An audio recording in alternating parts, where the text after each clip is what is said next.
The old man will. The old man will. The old man will. The old man builds. The old man builds is broken in the head. People not seeing reality has put them in the red. Where conscious and spirituality restricted from the norm and replaced with the ignorance of basic magnetic form. The geometry of God keeps running through his head. That's what makes old man builds broken in the head. The old man builds. The old man builds. Spheres of destiny are spinning in his mind, making him travel back and forth in time, battling the establishment for just a little recognition. Has him forcing the world to understand his premonition. That world will have all the technology in the end, even if it means his life will fail to instead. The old man builds. The old man builds. The old man builds. The old man builds. Hello everyone, welcome. My name is Nathan, otherwise known as Old Man Builds. What's going on, everyone? Oh man, fun. Getting ready to have some real fun in this garage now. So I got most of my stuff done, guys, for building everything, and we're gonna start going through and showing it. So my channel's about to get really busy. Sorry for all the holdback on everything. I just trying to figure out exactly what I wanted to do with everything and how I wanted to make everything work out. Let me move this a little closer. So what's going on is basically we have the Bedini motor done, and we have Mike's Renegade pulse motor, and we're going to look at doing Papa Bales, and Papa Bale did an awesome job, by the way. Just want to shout him out. He recently just made all magnet motor, counter rotation, man. Awesome job on that, man. Thank you very much, man. I love to see that. So he did a real awesome job out there. So we're going to make his Utron coil, his pulse motor. That's going to be next on the list, along with the end machine, little mini end machine we're working on. But first of all, we're going to get to the Bedini. I think a lot of people have been waiting for videos on that. I'm going to start showing extra coils on that, showing how the energy works. We're going to hook the oscilloscope up to it. We're going to show the spikes on it. We're going to show the energy flow through it, all the batteries getting charged on it, the multiplication going on. So we got a lot of work to do there. Guys, I have my orange cell battery that's going on as well. So as soon as crypto gets back, man, here to California, we're going to show that one. That's going to be awesome. So I'm looking forward to those things going on, man. We got a lot of stuff going on. Hey, for those of you who don't know, Dispatch take care of the chat out there, man. So shout out Dispatch, man. He's always there taking care of monitoring the chat. Appreciate it, brother. Dispatch is my neighbor, man. He's an awesome guy. So give him some love in the chat, man. Guy's awesome. Anyway, we're working on a bunch of stuff, man. We have Plasma Unleashed coming out on by Wednesday. We wanted to go back and add a few things to it between Joe and I. So we're going to do that. Normally it come out Tuesday. It's going to come out Wednesday this time. And we're going to shorten it down to 1 week after that. We figured out a different process to get that going. But some of the work coming out, if you've seen my shorts lately, you've seen what's going on there, man. It's absolutely fantastic what Sean's doing. And I think we're going to start to get to some understandings here. So, guys, I'm going to Tesla Tech this year. And I just want to let you guys know it's going to be off the chain, man. I'm showing coupling. So normally I just show the water show, right? And I'll do different things in it, and I'll show you how Tesla coils work in it and how energy works. And what I'm actually showing you is the dielectric field. I know a lot of people don't understand it. They think it's static. It's really not. It's a form of energy on its own. It's a high voltage potential. And when I split the orange and stuff, I'm showing you the straight dielectric energy that's coming out of it. We call it an impulse, call it other things like that, but it's ultimately a dielectric field. And I'm going to step that up because this year, man, hopefully if everything goes right, we're going to be show energy coupling out of it. And that includes environmental energy. I'm going to take the energy in that room and couple it right to a single device, man. And we're going to start showing things that only the RAV has shown as of yet. And it comes down to a simple understanding, guys. I understood something years ago that other people didn't. Our environment is not what you really think it is. Say you go stand outside. You go, well, there's nothing there, right? Is that really true? Do you really think that? I mean, you don't really understand it until you break it down. You say, well, water has a thickness to it and it sits on the ground, right? Builds in pools and stuff like that. But when you get to the air, do you really think of it as what it is? See, we just think of it as an open area, not so much of what really is. It's gas. It's all gas. All of it is a gas zone. Now think about that. If you're into anything that has to do with gas in a jar, right? You pressurize it. Compression to it, any kind of rotation to it, it has an effect to it. What are you not realizing what's going on? Well, it just comes down to how thick things are. We get in the water, we structure water. What do? We put voltage into the water, it creates little veins in the water. How is that done? Well, it's activating the it's activating the radiation in the water. And radiation isn't always bad, sometimes it's good. But it's activating the radiation in the water and it's structuring the water. It gives it a pathway to go. It creates veins in the water. It allows it to flow. It structures it and tightens it around it, right? Well, how do we make that even stronger? You see, when you get to the air and you're dealing with gas, it's not exactly the same way. It has a different viscosity, and because it has a different viscosity, it works at a different level. And we start to see it break down when you really realize what you're doing. 100 volts per meter as you go up. Well, why is that? It's because the gas is pulling apart. As the gas pulls apart, the electricity is more there. You start to notice it more. It starts to build up more. It's now showing you what it's hooking together with. It's taking the dielectricity in the air and it's showing you it's there. It's pulling the gas molecules apart and it's showing you the dielectricity. What happens when you get dielectricity? You basically get magnetic field that follows. That's why there's a sheath zone around the planet, because it immediately goes into the sheath. But what does it show you the rest of it is? It means as you go down, it just means that the molecules are closer together. Now we start to understand this the right way. Take a Tesla coil out with a ton of power, okay? Go in there and put you about 1,500 volts into it. Go take a exercise ball, just filled with regular air. Put it on top of it, put tin foil around it. What you're going to get is a field that builds around it. You see, it activates the radiation in the air molecules themselves. All the gases that are right there are now going to start to structure. You're going to start to couple them. This is the important part of doing this. It's a very weak field because you're using the outside of a Tesla coil. Now understand this in a different way. You want to talk to it on its level. It works on dielectricity, so we want to remove the magnetic portion of the field. You see, this is where everybody gets it wrong. They continuously think they want the magnetism. Well, you can't throw a magnet out in the air and have it float because it's not in magnetism, it's in dielectricity. So now we have to look at it in the correct way. You're going to couple the dielectricity with the dielectricity of your Tesla coil from the inside. That's the field you want. That's the one that's going to structure the air. That's going to give the environmental condition necessary. That's what a lot of people don't understand. They think we're in a magnetic field because the magnetosphere builds out, but they're not understanding layering of energy. This is something that we're going to get into big time at Tesla Tech, guys. This is what I'm going to present on, and I'm going to show it exactly how it works. You see, I've known for a long time how gravity works and how anti-gravity works. It's fairly simple. It's that dielectricity that goes on between every single little atom. That's what holds it together. And how do we get to it? We have to resonate it. If you resonate it, you can pull them apart, but you can also grow the field. This is why it's important. You think resonation just happens in a Tesla coil. Well, it's not necessarily true.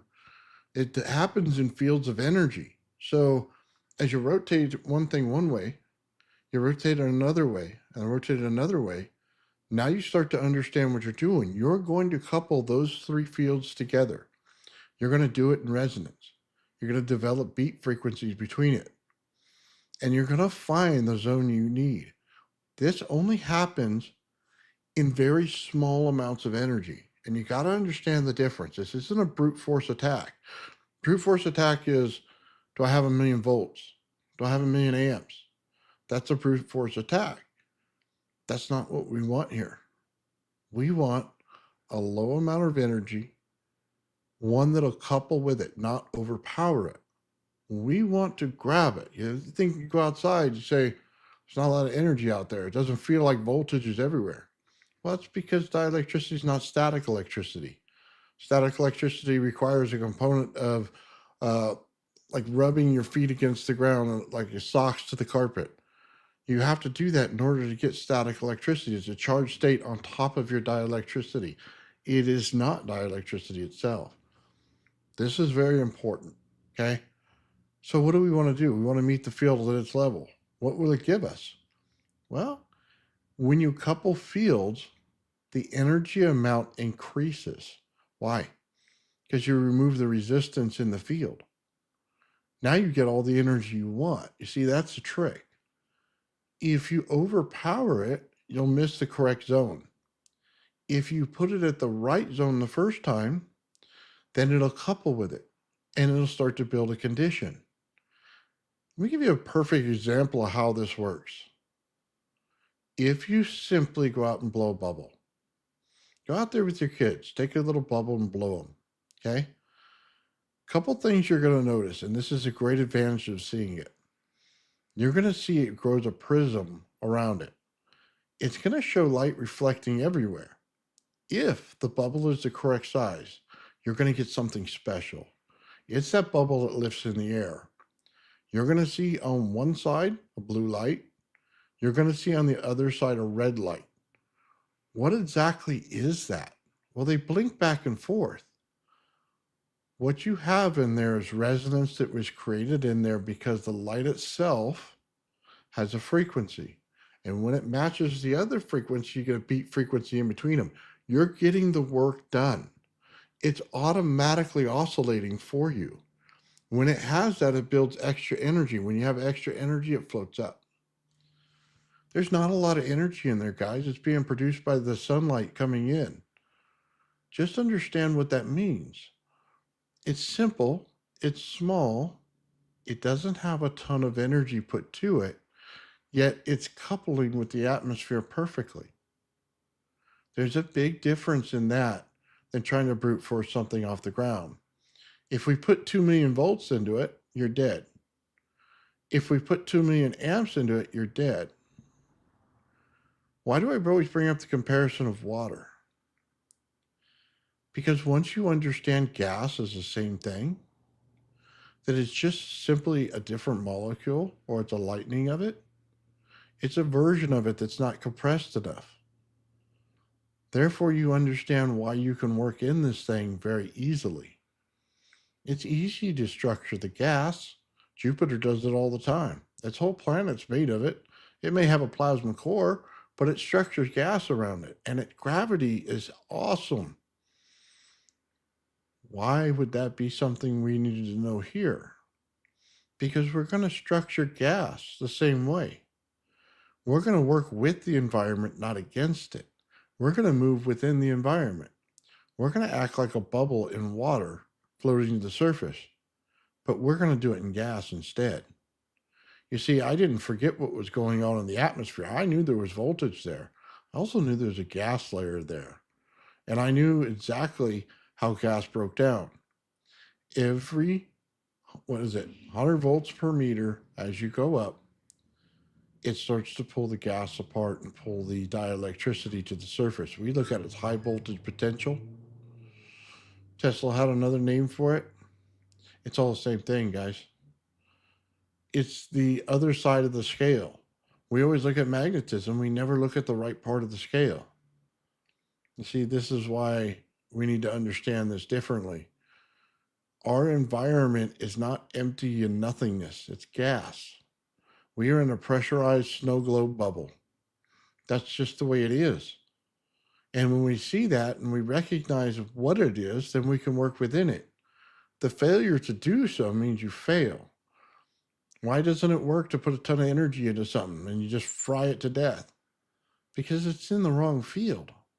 It has no idea what it's looking for. It doesn't even come close to it. You are so far on the magnetism scale, it has no idea what you're doing. It's not even talking to the energy around it. It won't work. It won't ever work that way. You have to build the bubble out of the environment that it's in. You have to place your device on the ground in order to start the process. It's very important that you couple that top part, which is the energy coming in from the atmosphere, to the ground. Guys, all energy in this world, we could really have free energy right now if we wanted to. I don't know if you really understand what Tesla did with the tower. You can strip out every single part there. Just leave the tower itself. Strip out everything. He made a connection between the sky and the ground. And if you put a capacitor in between, which he did, now you can pull that radiant energy out, can't you? You see, you just need to learn how to convert it. And the one thing that everybody hasn't learned yet, and they should, is that when you have a monopole and you want to take a high amperage and bring it to a normal voltage, it's just simply controlling the frequency of it. That's it. That's the big trick. No specialty needed. How do you do that? Well, that's pretty simple. We learned it in a battery. If you don't know this by now, you should take it here to heart now. A battery takes dielectricity and compresses it together in order to make a magnetic field. That's what the battery does. It's a converter. It takes dielectricity, compresses it together to make a magnetic field. That's as simple as it gets. What is your capacitor doing? It's doing the same thing. Why can you take a capacitor and fill it with all kinds of energy? Because it's just working on the dielectricity. You say, oh my God, I could put amps into it, I put amps into it, I put amps into it, and you destroy your battery. And you do it consistently. We do it all the time. We don't realize it. We are. We destroy every battery there is over a certain amount of time. Guys, things are different than maybe what you think they are. You should look under the hood sometimes and look at it and go, man, this is far different. I look at everything for what it is, and I try to not look at it for what science keeps telling me it is until I can prove it in the lab, for one reason. Because you'll miss everything out there. You don't know what's out there until you see it yourself. When I started pulling that field in the Tesla coil with the dielectricity, guys, I started structuring the air around coils. I started playing with entropy in my system. I started playing with the radiation in my system. I started to move the air and the environment around it, make the room hotter, make the room cooler, all of it. Well, why? Because I found what it was looking for. It said, hello. It said, I'm here. Please add more of it. Take away the other stuff because I'm not doing well with it. And when you start to move all that, you can start to understand what you're getting at. Guys, we're in structured gas. We're in a pressurized environment already. Even when you get out to space, it doesn't change much. It's still a pressurized environment. You wouldn't know what space actually is until you get outside of the sun's range. I don't know if anybody really realizes that. Ulysses, I want to say thank you real quick, man. I really do appreciate that, brother. Thank you very much. $20 sticker, man. Thank you. Let's talk about this for a second out in the solar system because you need to understand it. You have energy that comes in, okay? Like a shooting beam. This is why they use lasers so much in physics. It comes in, shoots at a beam, it hits something. Once it hits it, it creates a condition, which means it builds out a sphere around it. Understand that's how our sun was born. That's how it works. It hits it, builds out a condition. Now the sun is simply an explosion over time. It's not over unity. We're in the cycle of it having extra energy. We've yet to diminish that. And you could just look at how they say suns blow up. They grow bigger, they go out, they destroy the solar system, and then they collapse, and the entire solar system goes completely to garbage. Well, yeah, that's an explosion over time. It sets a condition as soon as it sets. We're in a big sphere inside of our little sphere on our planet. We've seen that in the RAV. We've seen it do it. It immediately sets a condition. What does that do? It sets the speed of light in that solar system. Every solar system is different. Science likes to make everything the same, and it's not. We can prove this. As soon as the sun puts out more energy, it activates the zones around it. When it activates those zones around it, we start to see it. We saw it in the sky here about a month ago. As soon as it activated that extra energy, our moon itself activated extra energy. And we saw 4 to 5 rings around it. It put extra energy onto our planet. That's what the ancients were looking at, by the way. It was activating energy into our planet. You don't notice it so much, but the planet did, because it was talking to it in the right form of energy. It happens like that all over the place. Is space empty of energy? No. Space has plenty of energy, and it's structured in zones.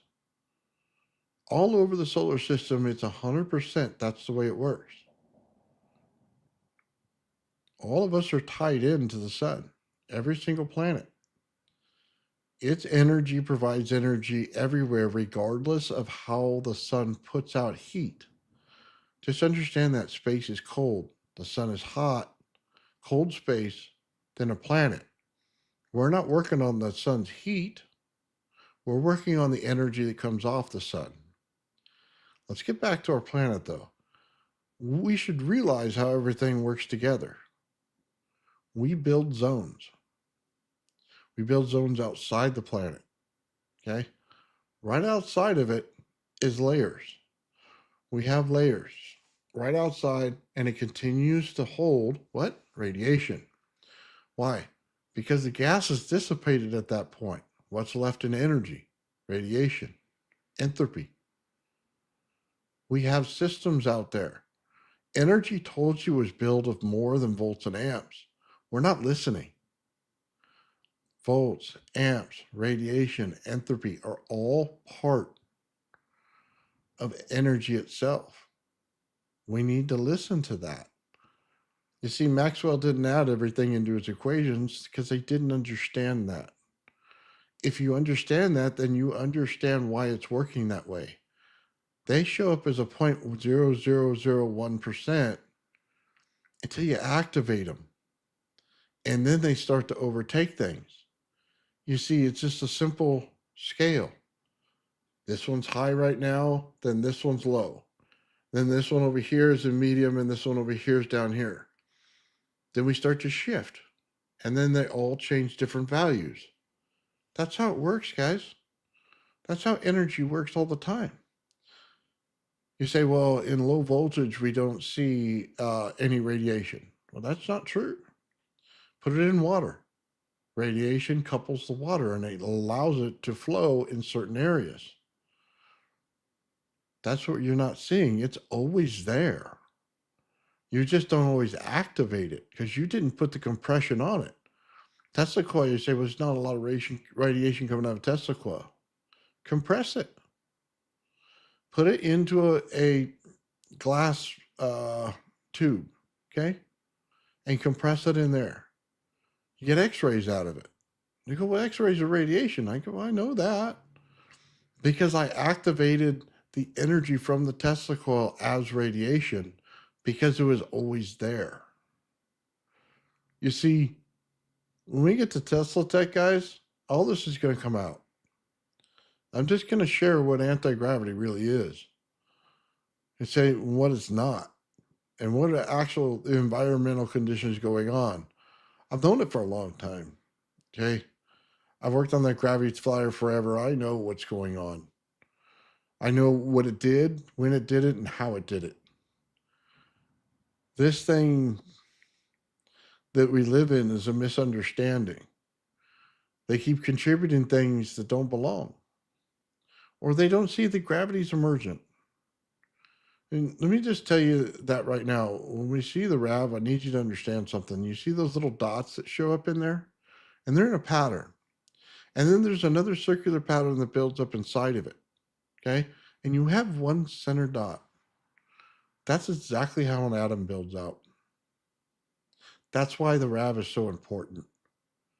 It's building out everything in plasma physics that we see all over our solar system, and it's building it in small ways, just like atoms are built. When you see that, you should start to understand it's held together by the dielectric field. That's what's doing it. The magnetic field builds on the outside, it holds everything in. But the dielectricity in the center is what holds it all together. The two have to resonate between the two at all times. Maybe you don't understand that about energy yet. Goes on the outside of wire, resonates between the magnetic and the dielectric field. They work and create a beat frequency and gives you extra energy. It is a way that it works out. It's not a chaos zone. Everything in our solar system and our universe, everything, it works off of this. We have resonance in systems, guys. We also have the fifths in there. We have harmonics. Why? Because as you see the RAV field build out, it's giving you literally the harmonic zone. If I say it builds out at 90 kilohertz, then the next layer is at 95, then the next layer is 100. I am harmonically balanced between all three of those at all times. I am literally going to get to the fifth scale by the time I'm done doing this. The harmonics build out properly. The sound builds out inside of it. As it runs in the proper way, it removes the impedance and has laminar flow. It picks up extra energy more and more and more, makes it go faster, and they turn like gears, one upon the next. As they build out more and more, we start to see the satellites build out in the RAVs. There's more than one. I've seen up to 3. You start to see the understanding of atoms and how they build out. The scarier thing is it looks exactly how they predicted the atom would. The only difference is the inside the protons and neutrons, okay, they don't sit together. They sit apart from each other, separated by a field.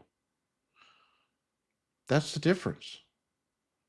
But the rest of it, the shape, the design, how it all crosses, that's all there. They just don't sit sandwiched together.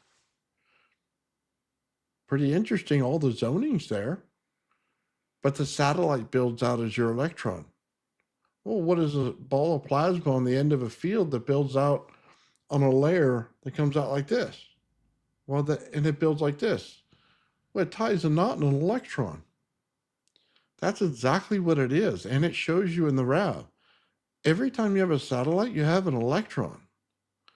Guys, it's predictable. It becomes very, very predictable on what's going on. It literally builds out the same way. It's 100% proof that that's what science was looking at. You see, science is way, way beyond us, not the people on YouTube. They're so far behind on what actual science is versus what the US would have or other countries would have. They're so far beyond this. They already understood the coupling of energy. They understand the fields. A lot of this comes up in the way that they build things out, and you can see it. I know America has the technology right now. They'll make you sick at a distance. They have crowd control measures that'll do it all day. They understood energy better than we did. They understood how sound works in an environment of gas. You see, we're still playing in the fact that we think that there's nothing around it. as I move my hand, I'm moving it against gas, guys, and not the stuff from my butt, dude. This is gas just normally around you. Okay, that's what you're moving in. That's how your body gets strength. You're moving it against the pressure. You don't think it's a pressure because you've never been outside of it. You don't realize it's there, but it's surrounding you everywhere. So as you're in your environment now and you start to structure the gas in there and you start to see fields build out, it shouldn't surprise you that they're there. They've always been there. You know, they have special glasses that can be able to see your body heat, what's going on in your body and everything else, guys. It'll show you the field that glows around you. I mean, gravity's not hard. It's set on density. How dense is something? That's how it sits closer to the center. The center pulls in the density because of the way it's built. As soon as you build the core out and it puts the first sheath layer out, there's an exact way that everything builds out from there. And it'll always build in the same direction. That's what gravity is. It's the difference between the sheath layer and the density of the person of the environmental condition you're in. That's it. We have a different density in water. We have a different density in gas. And it builds out the same way. Go take electrolysis, for example. Go over and look at one of Bernie's experiments. Tell me how many levels you see. You see, there's the answer right there, isn't it? Gas at the top. The water separates from anything with material in it. The next color of material comes into it. Then you get to the stuff that builds out from all the material you're breaking down at the bottom. Then another layer goes beyond that. It's all based on density. How dense is that material that he broke down? It's layer by layer by layer by layer, and you'll see it as stripes all the way across it. And there'll be a gas layer. The gas layer based on density, how closely packed they are, it builds out in the atmosphere. As they pull apart, the dielectricity layer shows itself. And then it builds out higher and higher until it's pulled apart where you're getting a lot of energy at the top.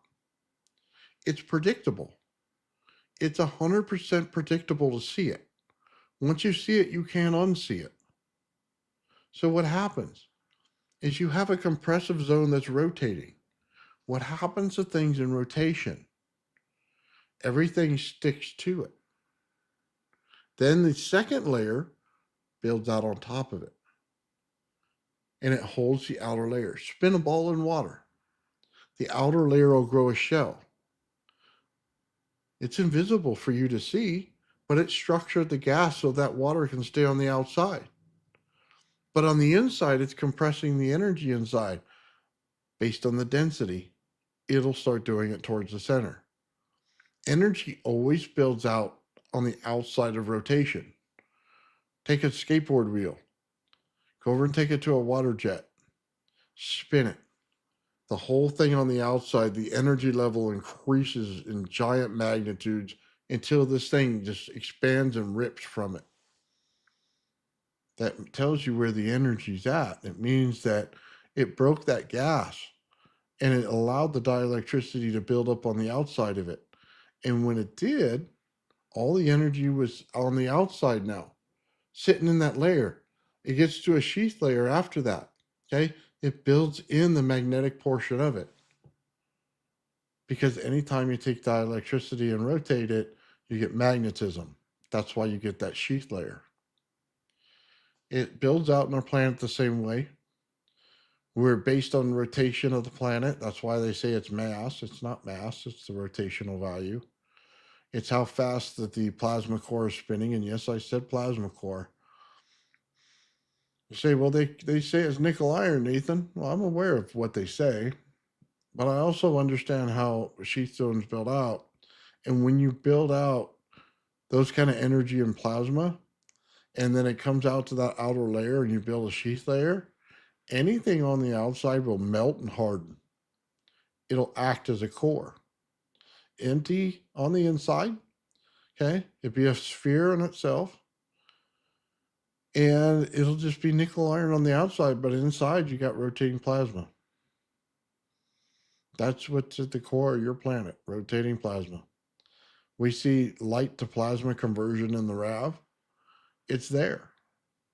It's 100% there. What does it take? It takes time. Time to build out inside of something. We could see the layers building as you do the RAV and you put it on any kind of clay. You could see the outside layer. It makes carbon. Well, what happens in carbon? Carbon starts to melt things. Okay, you start to get metals out of it. When Walter Russell told you how it worked and how the scale works, he wasn't lying to you. He was 100% right. Okay, when we get to science to his level, we'll really start to understand something. You see, all these things that they keep telling you don't belong in science, well, they're wrong. Every last one of them belongs in science. Every last one of them. Resonance, okay? All of your harmonics, scaling, how things break apart, how they combine, it's all in there. Walter Russell was 100% right. Guys, I can't tell you how more significant that is than what I'm telling you now. He was 100% right in how things work. And if you look at any of his pictures, he'll show you the zoning already. The center, how it builds out in layers. Everything's predictable. I know there's some machines out there, guys, and everybody looks at them and they have spheres in them, and they're wondering why they're getting things like ball lightning or plasma or whatever they're saying. It's because it's predictable. You should have that in the center once you start dealing with spheres and energy. You should have resonance. Why do you think that when you get into the thunderstorm generator, it's so critical to have those spheres the right size? Because they must resonate and create a beat frequency between them. You see, they're taking the layers in the inside of them and use it as capacitance. You say, well, I don't understand. How do you use air as capacitance? Well, Tesla coil does it all day long. It literally uses the air as a capacitor in order to take two things and put it together in resonance. It's a difference in energy between them. They don't have the same value of energy. One will be high, one will be low, but there'll be a beat frequency. It goes off in between them. What does that mean for you? It means it gives an extra amount of energy. The only thing that has to happen inside that thunderstorm generator is it has to swirl the energy. And it has to do it in two different ways. One sphere must rotate the energy one way. The other sphere must rotate it the opposite. That's the only way you get ball lightning out of it. That is going to be a fundamental fact in plasma physics that we're all going to have to become very much aware of. It doesn't build on the outside. That's just heat. Those are not. And let me repeat that. Those are not ball lightning. That's impurities in metal. I've seen it. I looked at it. I saw it. It's not what you keep saying it is. When you start looking at the pottery and stuff that we use in the RAB, everything Bob Greenyer says is right there. Except for there's no donut. The donut's based on a compression factor. You would have to change that compression factor to make a donut. You would have to take the spheres themselves and make them into donuts to get that. Is the energy still there on the outside? Yes. And I'll tell you how I know that. Go look at the bubble again. Remember I was telling you about the little bubble? And the little blue light and the little red light? They sit on both sides. There's no donut there. It's spherical. That bubble is a sphere. It's not a donut. But the two lights are on both sides. And they're blinking back and forth. They're creating the exact zone that he's doing. It's creating the condition. Why? Because they build out, once you build out those little lights, they build out in spheres like this. So what does it end up doing? Creates a sphere here, creates a sphere here. They build out. The zones intersect in the center. So it creates this. Okay? It's 100% predictable. It is forming the shape that he thinks that it's supposed to, but that's not exactly how the main shape builds out. Yeah, the two on the sides will form a donut, but that's not the shape it originated in. It must originate in a sphere where the both sides are on side of the sphere, and the energy builds out and builds out and builds out and creates the funnel. Building things and how they build out matters 1,000,000%. You must understand this. You cannot go and force something that is not natural. It costs you energy. It costs you the understanding of doing things right. Things build out in spheres naturally in nature. Donuts do not. We start to look at plasma physics and you see them building out in donuts and you know it's a failure. As soon as you see it, you know it's a failure. Because it's not the fact that it makes the donut shape, it's how it did it. It's the spherical. It's the two lights on both sides. You can see it in any bubble that you put up. Go out and blow some bubbles today and go look at it. The actual color around it is gorgeous. It's a prism. It's a light prism. Which wavelength is getting through to each side and creating those two lights that go on both sides? Those are what builds out and gives you your shape, gives you your flow, gives you your funnel. It gives you this shape. I'm not denying that it's all there. I'm telling you it is. I'm telling you, you better learn how it builds in the beginning, because if you don't, it's a fundamental failure when you go to replicate it. You won't be able to. You'll start building things with coils that look like a donut and wrapping things around it, and it's 100% a failure. Why? Because you need it to build out in spherical form on each side. Each one of those lights builds out in a sphere. If you don't have that, the fundamental structure on the inside doesn't exist. The funnel doesn't exist. None of it does. We know as these things rotate, the only way that they get to rotate to have the funnel is to go like this. Pressure causes the funnel part to go like this. You have to learn that. You have to learn the fundamental shape of what it is before you get to the shape that you want to see. I know some of this doesn't make sense to a lot of people. Guys, I've been studying a long time. I could tell you right now when something's out of whack and why. When it's out of resonance, when you didn't do your frequency properly. All of it, the sound of it. You know, we talk a little bit about this, guys, when we talk about systems, when you deal with spark gaps. Let me explain a spark gap for you so you can understand the difference between that and the RAV, because I think some people just don't get it. A spark gap is a bunch of random energy frequencies touching another item. Two items spark across it. Frequency band changes between each one of them. It's out of sync. It randomly strikes. It's out of sync. The distance between it changes. You say, oh, I seen a spark and it goes all over. If I put a ball here and a ball here, and it goes all over the ball, right? Here, here, here, here, here, here, here, here. The wavelength changes. Did you realize that? Your wavelength changed between it. Therefore, your sound changed between it. Now you can understand why spark gaps are different. It's a randomization. What does a RAV do?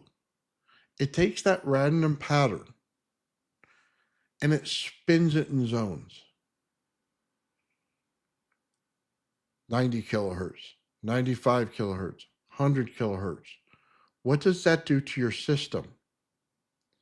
It takes the randomness out that brings heat, brings the hysteresis to your system. It takes that randomness out.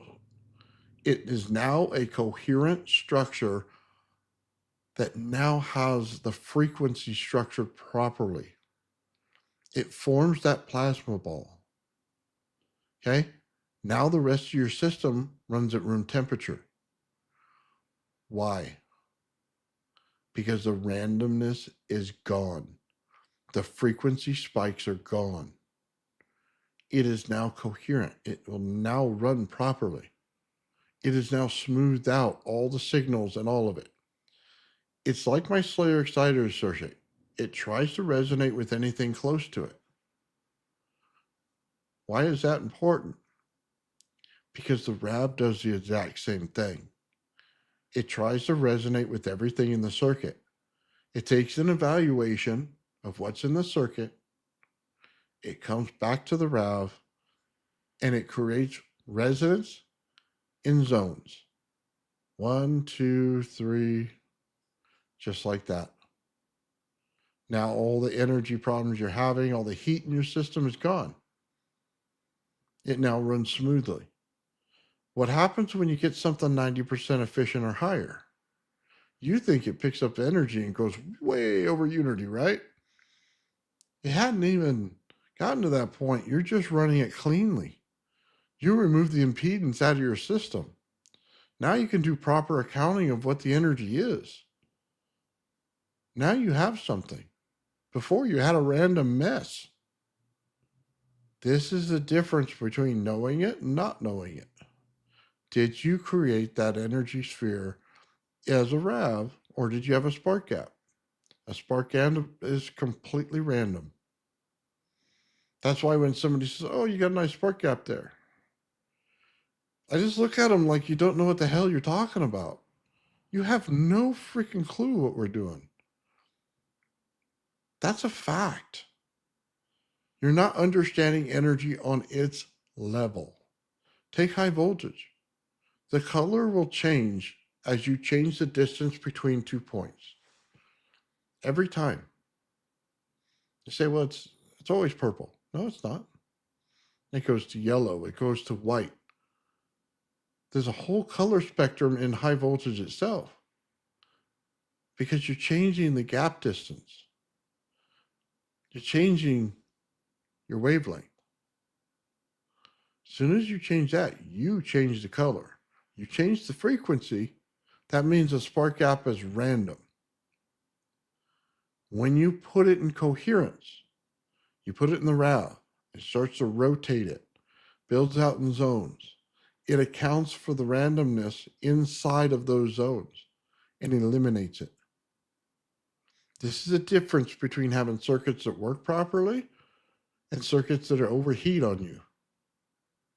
A lot of people blow their stuff up. They don't understand it right. Guys, removing the impedance is the thing. What is the impedance in your circuit?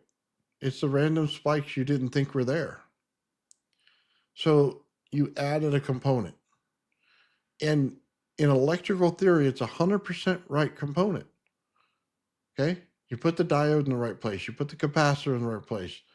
You put the transistor in the right place. You didn't account for the frequency to change because they told you DC doesn't have frequency. Well, that's ignorance.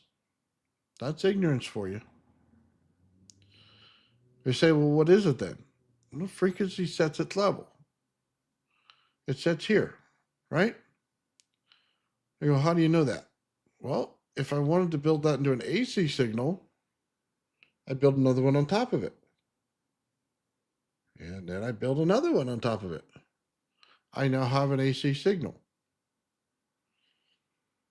Well, you can't get to the AC frequency at the top without each layer being built. Therefore, DC has frequency in it. It's just set at a certain level and doesn't change until you put random parts in a system. Then it builds another layer on top of it. Now I have an energy spike and I have hysteresis in my system. I now have unwanted heat.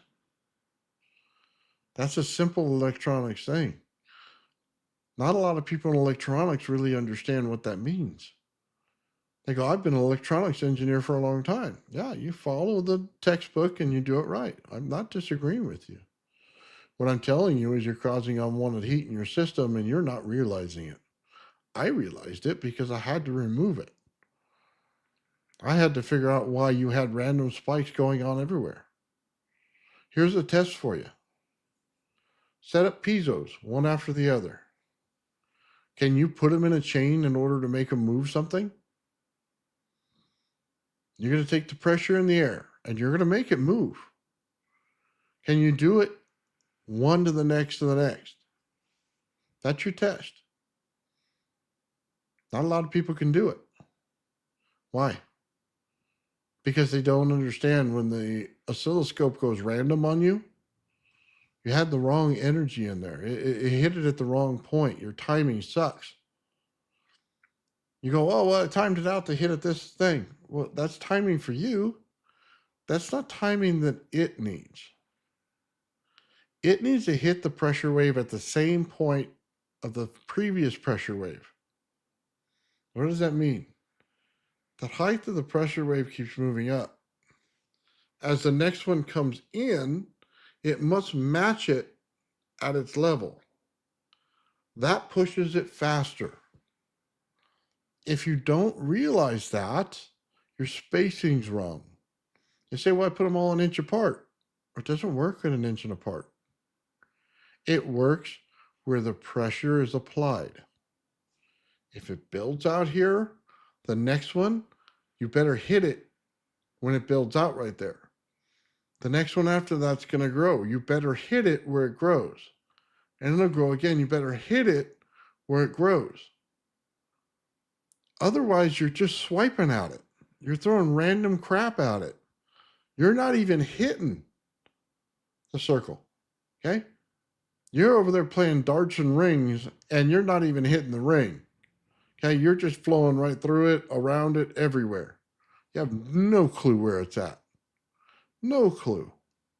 You should see energy spikes on your oscilloscope go from here, boom, doubled, doubled, doubled, all the way out. Okay? It'll form a cone on the way out. That's how you set that system up. You want to move something using piezos doing that?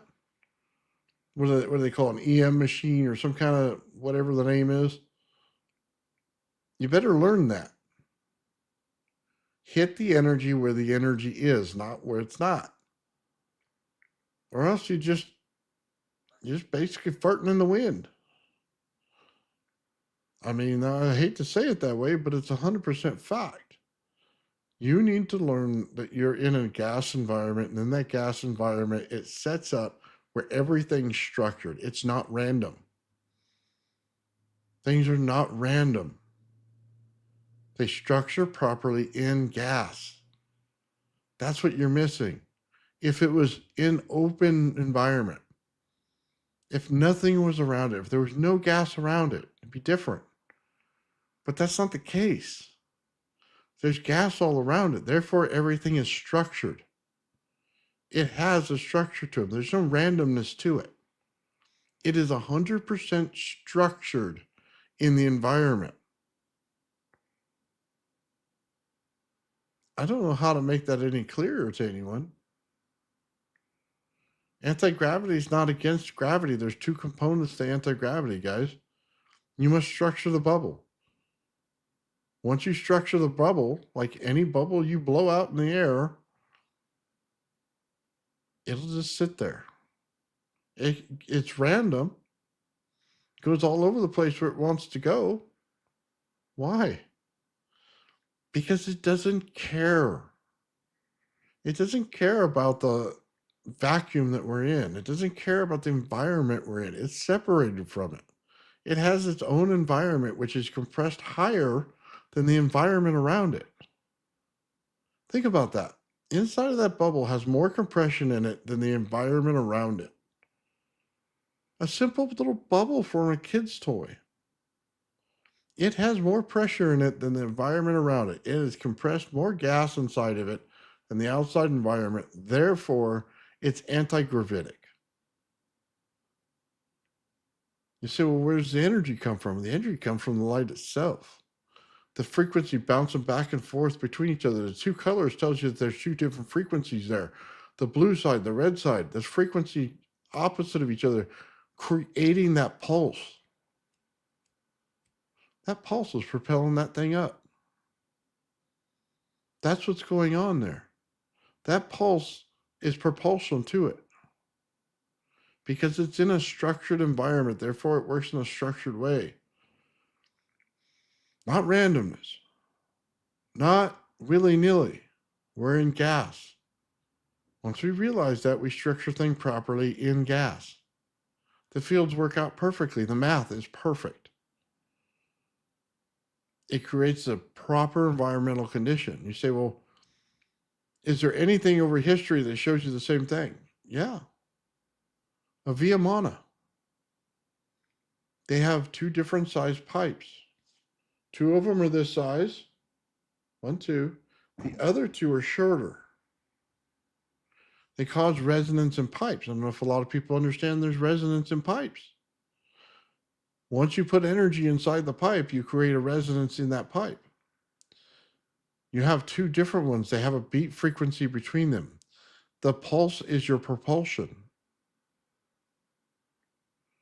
The resonance has to be created between two cylinders to have resonance on one.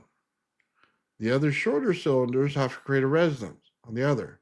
The beat frequency between them is your pulse. That's your propulsion. That's a Viamana. That's how they work. Why did they know that? Because they knew that they were in a gas. It wasn't random openness. We are in a gas environment. There's no question about that. Go over and look it up. They'll tell you all the gases that are in the environment. I didn't make up the fact that there's high voltage there either. 100 volts per meter. It's in all the textbooks. I just knew exactly what it meant when they said it. That's the difference. I took it for what it was. I didn't go in and find a bunch of physics words to make it complicated and stupid. I simply just took it for what it was. Then I know exactly what I need to do. My mission was very clear. I took everything that was in the environment that it gave me, and then I put it into the math formula. I didn't put things that don't exist. Gravity's not a constant. It's not a constant at all. It's emergent. Time is emergent. Once you realize that, then the math works perfectly. There are no problems in math after that. The math starts to work for you. You go, oh my God, it's that simple. Yeah, it is. Light works on something as a very simple principle. There is no light until it matches a magnetic field around it or something that has an electric field. There is no light. It's energy. It must repel off something. Your room is dark. That light is putting out energy. The energy strikes something and then a color is produced. It's not turn on the light bulb and everything's instantly bright. That's not how it works. That's why everything has a different color to it. It's the reflection is what you're looking at. There is no conservation of energy either. Energy is time. Just understand this. The sun is an explosion over time. It puts out a higher amount of energy at certain points. The time dilation inside that sun is so slow that it takes forever for that explosion to happen. But it's going to happen. That's what's going on. Well, how do you get time dilation? Well, that part's simple. The field has to spin one way, a field has to spin another, and another, and another. Well, that looks like an atom. Well, it's because it is. but it has to spin that way in spherical structure, one built out from the next. That's time dilation. As soon as you realize that, you understand that our sun's going to be here for a certain amount of time. It's going to get bigger, blow up, and then go down to whatever it made in the core. Hey, they agree with me. If you don't understand that, go over and ask them how a sun builds out, how it blows up. They could tell you how it blows up, and the little dwarf it creates, it has a lot of gravity to it. That's what happens, guys. I just realized what it was and took it for what it was. Because you keep asking yourself, in plasma physics, how do you get more energy than what you put in? The truth is, you don't. You never will. It's an environmental condition. You're pulling energy out of the environment. I know that sounds strange because you go, no. That can't be it. I rotate magnets. I'm doing work. I'm doing work to get that energy, Nathan. I'm building it. You're not. You're building a trap for it, but you're not building the energy.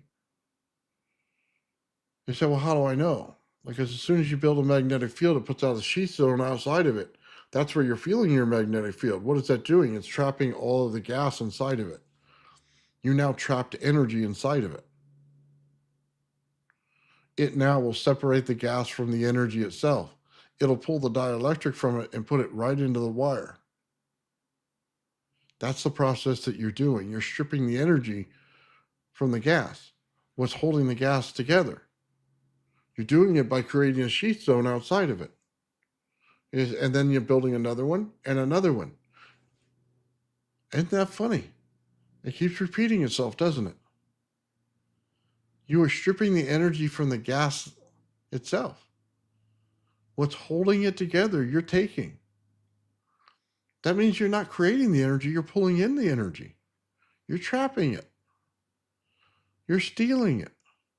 That's what's going on. That's why it's working the way it is. It's not a system of creation, it's a system of pulling. Therefore, your accounting needs to change. You think you can only pull in that little bit of energy. The world has joules of energy. It is literally billions of volts or more joules, huge amounts. You're only scratching the surface, buddy. Why? Because you don't realize what the energy is and how it's made. If I put, let me say this a different way. If I want to make gold magnetic, in the core of that wire, there must be gold. Now think about what I'm trying to tell you there. If I want to make gold magnetic, the core of my winding on the inside, the core, must be gold. I'm telling you the energy must pass through the gold in order to make the gold magnetic. What does that mean? It means on your oscilloscope, gold is going to show up differently as a core than iron would. It's going to have a different magnetic signature. If I put silver in there, it's going to have a different magnetic signature. Say I put cobalt in there, it's going to have one as well. What is the problem we run into when you realize this? The planet has every single kind of metal there is. Everything that seems barely magnetic to you is magnetic to the planet. How many different types of energy are there? Now you get the problem. You're pulling in one field. You're not pulling in all the energy. In every over-unity system that claims it, has 3 types of metals. Okay? They create a structure at the core that is different metals. It is not all iron. This is the failure we're having. It's the mesh of material inside the core which dictates how much energy it pulls in. Understand what I'm saying here.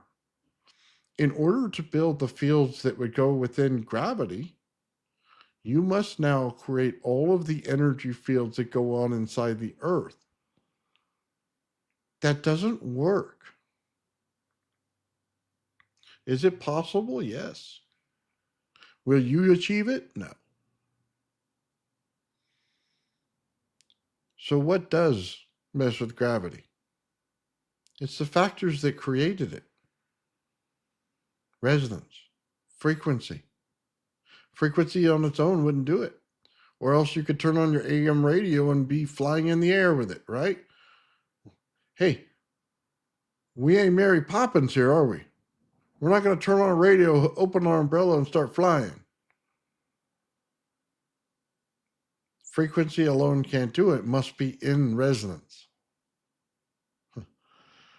I'm telling you, energy is a different animal than you think it is. Now, shout out Traveling Fools, man. We're going to have a fun show on Friday like we always do, guys. I love that place, dude. It's where I belong, man. Thank you for having me there, guys. What's going on, man? Everybody's in the chat today. Guys, look, I'm trying to explain something to you that it's a mastery of an understanding of energy. I understand it because I build it. It's old man builds, not old man pontificates, and old man sits on his fist and leans back on his thumb. I build these things. I look at how they work, and I'm expressing to you the way they work. And if you test them, you're going to find the same answer I'm giving you. Those fields build out differently through every type of material you put them in. Why would you ever use bismuth in a system between two pieces of aluminum? Convection. Eddy currents to create convection. You're manipulating gas. Gas is manipulated with heat. Entropy must be part of your system. You must control it. It's already built in. It's one of the fundamental parts of energy. I know the textbooks will never tell you that. I'm telling you it's true. It's always there. You have to use it. Use it to your advantage. Stop playing games with it. Recognize it's there. Now try to control it. That's how you do it. You know, it's very hard to put things into systems that people don't realize. They think you're tricking them. Not. When I put Tesla coils number 2s by themselves and I run less than 9 volts, I get it down to 3 volts to run the thing. Understand this. Your Tesla coil at home at 3 volts won't even start it. Yet mine's running 4 coils over to the side of it and turning on light bulbs. I have an understanding of electricity that's much different than most people would. I understood the coupling. As soon as I put the energy into it, why is it still there when I reduce the power? Because it's not leaving. I'm not losing it. I found the way to pull the energy into it the right way. And it stays in there. It's coupling the fields. It's allowing them to build out properly. There's a node in the center. There's a vortex on the top. There's a vortex on the bottom. It builds out. It builds out. Just like the Earth. As soon as I did that, I did one to the next, to the next, to the next. It coupled the fields. Each one of those coils are resonating in a different number. They look the same. They're not. You'll know it as soon as I pull up the cap bank and I start flipping switches and certain ones turn on and certain ones don't. If I don't have it coupled properly, they'll go on their base frequency and they won't couple properly. It's because each one is slightly different that they couple properly. I get a beat frequency in there. That beat frequency itself increases the amount of energy. Way, way hard to understand. Easy if you sit in the room with me. You'll figure it out real quick. Something's not right here. He's doing something that I have no idea what's going on. This is what I want to share with the world. How to couple energy. How I see it. How I structure it. How I put it in the environment. How I take capacitance to ground and change your understanding of it. I don't need to make something fancier. Look, I do it with PVC pipe on the inside. I can make that paper and do 10 times better than what I'm doing. It should not work with PVC pipe. There's a lot of people out there that'll tell you it'll never work with PVC pipe in the center. They couldn't get it to work. Well, they didn't understand it properly. Understanding what you're doing is 99% of it. Everything falls into line after that. I couple the energy. That's how you do it. That's why playing with the environment is easier. Look, if you take a wire and put it down the center of your Tesla coil and you put it to your Rodin coil, and you pull that wire and you put it right in front of the camera, here it is. That thing's still putting out energy. And it's continuing to go for a while. And you're going, how's that even possible? You say, maybe it's the field of the Tesla coil. Maybe it's the field of the Tesla coil. Well, that'd be great if I can pull that much energy into that wire at about 5 feet, which, let me tell you, lights barely light up at 5 feet. But you're saying I could pull it into a wire at 5 feet? There's no chance. There's no chance. I think so far out of resonance between the other one, there's no chance of coupling that. I coupled the air around the Rodin coil in order to hold in the energy. It's holding in because I use the inside of the Tesla coil. I turn the dielectric in the air to couple with that coil. It's held that energy in all around it. That's the understanding. That's what's going on. That's why it's so weird to people. That's what causes the entropy. I messed with the heat inside the room. I messed with the gas inside the room. I changed that system. That's why I tell you it's got to get back to room temperature. Because I'm heating up the outside while cooling the inside, creating a rotational flow. Once I create that rotational flow, it isn't easily turned off. It likes to continue to do it. That's why the room will get cooler. The energy goes to the center where it's cold. From the outside that's hot, the hot pulls in more gases.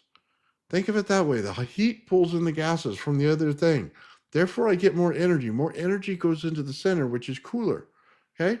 When it's cooler, I get the purity of energy. The purity of that energy is flowing through that coil. It's an environmental condition. It is why it changes the heat and cold in your room. This is known when you get over to heating and cooling and you start dealing with this stuff. It just doesn't happen in open air all the time because we don't see it that way. The environment sees it that way all the time. You see, that's what we're not picking up on. It's changing the gases in the environment around us. As soon as it does that, we start to get airflows. You start to get winds, right? Where did this wind come from? Well, it's an environmental condition that was able to create that rotation, which gave you the wind that came out and blew on you. And you said, man, this is mighty nice. It's hot out here. And I just got a cool blast of wind. It's the environment telling you something. It's telling you how to couple fields. We don't listen. We're terrible listeners when it comes to what the energy and the environment wants to do. It's a simple understanding once you understand it. Sometimes it's hard to figure out because you're not looking at it right. Once you start to realize this, things start to make sense. Now you see why water flows the way it does. You see why the energy's in the water. You see why there's energy all around us and all the flow. Everything has electricity in it. Not all of it's dangerous because the electricity has more, either the radiation is higher or your heat's higher. Okay, your enthalpy's changed. That's what's helping grow your plants. Think about telluric currents. When you get the lightning that comes around, it puts up an energy field that goes inside the ground. That energy field itself will grow your plants way faster. How do we use that today? We simply go out there and put wire. You go, well, that's a fringe theory, Nathan. That's a fringe theory. No, it's not. It's how agriculture was done before we even got there. We were growing plants that way forever. We put the wire on the ground, make the plants grow better and faster. There's plenty of cases of it. I believe it's the 1920s, as soon as they learned how to put out a bunch of fertilizer, that's when it stopped. It was known as regular science before that. What's going on? It's activating the radiation in the good way. What does it mean in the good way? Hot radiation takes it and makes it go like this. Cold radiation pulls it apart. You want the water to flow in your plants better, right? So they grow faster? Cold radiation pulls it apart. It opens up the veins. It allows it to flow. It allows things to go way faster. The plant gets more water. When the plant gets more water to all of its limbs, it grows faster. If you put a magnet in the dirt with your seed, it'll grow 3 times as fast. The seed right in the center. Why? Because the dielectric field's in the center of a magnet. It loves that field. That's the field that'll grow your plants. You don't have to take my word for it. Do it. I guarantee it's going to work. Why do we put the energy in from the center of the Tesla coil, man? Because it grows things faster. That's why we do it. We're destructuring the water from some of the energy that's in it. All the particles in that energy are in the water itself.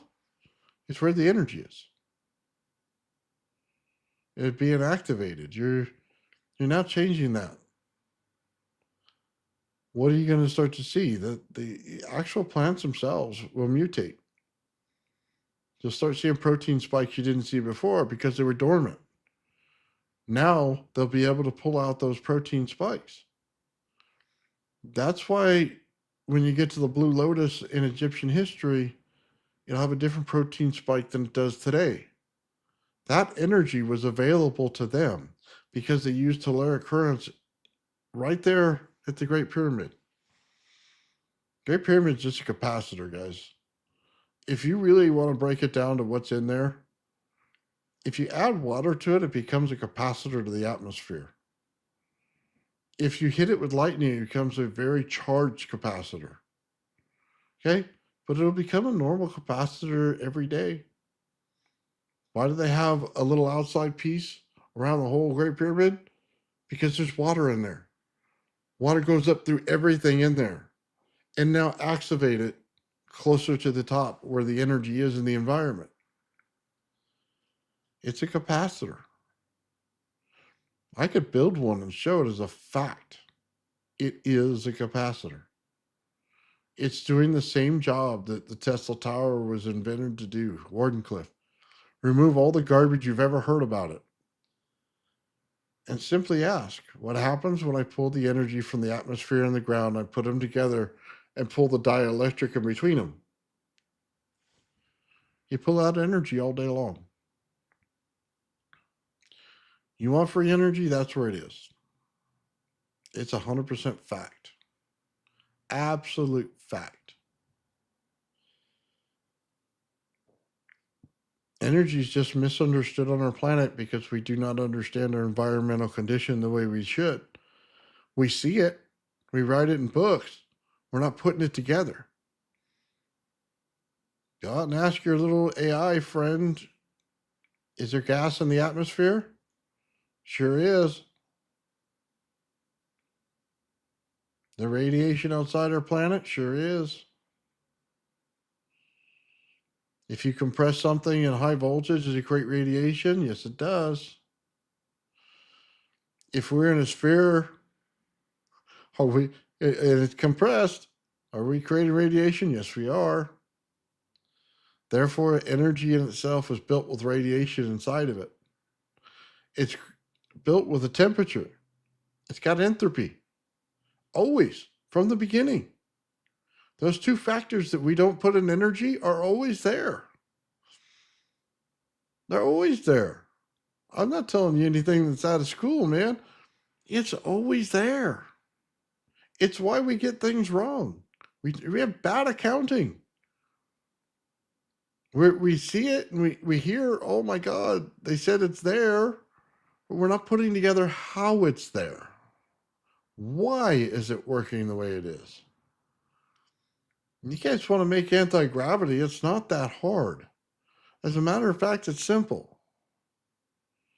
Go take a balloon, put some thin wire around it, create an electric field around it.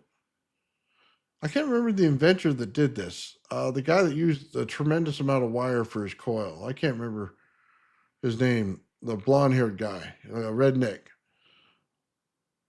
He said the same thing. Put a bunch of wire around a balloon. Why? Because the balloon traps the gas. And now you're putting a magnetic field around the gas. You're putting a field around the gas. It's that simple. You want to see it structure the environment. That's exactly what it's going to do. Why? Because you compress the gas on the inside. Now it's compressing it further. Once you compress it further, it creates a zoning problem inside there. The zoning creates sheath layers inside of it. It starts to build out that way. You're building it in reverse, but you built it that way. Is that any different than aluminum, bismuth, aluminum? No, it's not. You're trapping gas and then you're creating a temperature difference inside of it, is what you're doing. And as soon as you do that, you change its environmental condition. You now can pull in energy from the environment around it and create well over unity. Otis T. Carr said this exact same thing in an interview. Is your craft over unity? Is it a superconductor? He said, once it gets high enough in the atmosphere, yes, it is. Why would he say that? Because he understood it properly. A lot of people just go, oh, that's not possible. It's not possible. Yeah, you run Corona motors out there. That's telling you there's energy up there.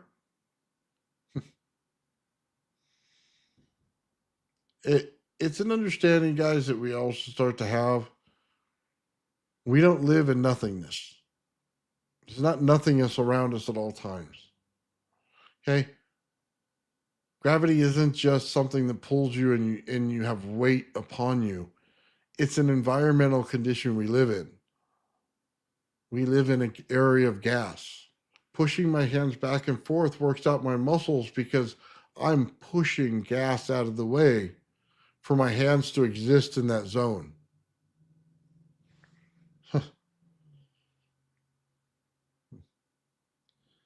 I think a lot of people get a misunderstanding about dielectricity and static electricity. I can create dielectricity at a whim. I could do it between two oranges. Okay, between two burritos. If it has water in it, I can create it in it. When you pull it apart, you put your hand in between it, you cut the electricity. I've shown it 1 billion times. That's dielectricity. There's no static component. You can't walk by and get shocked out of the blue. You have to physically touch it. Dielectricity is much different than static electricity. The static electricity is a condition of charge that's placed upon it. It is much different. You have to learn the difference in your energies. A lot of people say, well, on the oscilloscope, it looks the same. Well, a lot of things look the same on the oscilloscope because the oscilloscope is not designed to tell you the right thing in that way. I'll tell you an example, okay? If you take copper and you have an iron core, it's going to read correctly on your oscilloscope. Put gold as your core. Put it on the wire. It's going to go like this. But how much energy is going through there? Double the amount. Why is it wrong on your oscilloscope? Because it builds in phases. Phase 1, phase is over here. What does that mean when the phase is over here? It means your oscilloscope's going to pick it up like this. Yet it's a bigger field than the one that is picking up as it sees it on the wire. You see, there's a problem. That's why you need 3D oscilloscopes. You need to be able to see it in the correct dimension it's in. Phase, dimension, however you want to say that word. It builds out differently. The energy's all there. How do you know that? How would you know that? Why would you know that? Because the capacitor tells no lies. How fast did it fill the capacitor? Well, gold's pretty fast when energy runs across it. You say, but it only showed this. Yeah, but as soon as my capacitor got hit by it, it filled super fast. Why? Because energy is super fast when it comes to gold. Well, same with silver. Fills your capacitor faster, even though it looked like a smaller field on the oscilloscope. This is why I tell you you have to use different cores, because you have to see that. The oscilloscope's not set up in a capacitor test. It wouldn't know that. You have to do the testing to find it out. Then you get to the point where you go, hold on. If one is great, why not try several different things? Maybe I want the speed of this one thing, but then I want the power of this one. You say, well, I want some amps to it, so I know I got to have some iron in there. Say I want the speed of the energy crossing it. I got to have some gold in there. Why don't you take some barium titanate in there? Now you're starting to understand. Barium titanate in itself is a fast take in, fast drop off capacitor. It works extremely fast. It's in piezoelectricity. Barium titanate. That's in a lot of over unity devices. Why? Pulls in the energy fast, blows it out fast. Pulls it in fast, blows it out fast. It's a very fast capacitor. You don't have to use it as a piezo. You're not looking for the sound. You're looking for how fast it works as a capacitor. Use them in electronics all the time. But why is that understanding so crucial? Because now you can start to understand what energy is. Now you can start to see what you're doing. I want to pull in the environmental energy that works for me, but I want to pull it in quick and I want to dump it out fast. I want that core, just like the Bedini device. I don't want it to saturate all the time. That's a failure. It's going to waste energy and heat. I want it to build out real fast and suck in real fast, right? I want my energy right away. I'm impatient. I want the boom, boom, just like that, right? That's what Bedini's telling you. You do not want to oversaturate. He says, do not use neodymium magnets. He specifically tells you that. And he just all the time. And people keep doing it. Why? You're oversaturating the core. You're putting too much energy into the core. As soon as you put too much energy, you get amps. Amps create heat. Amps are loss. It doesn't matter how you see the electricity and you want to use it. It matters how fast it fills the capacitor. He uses batteries.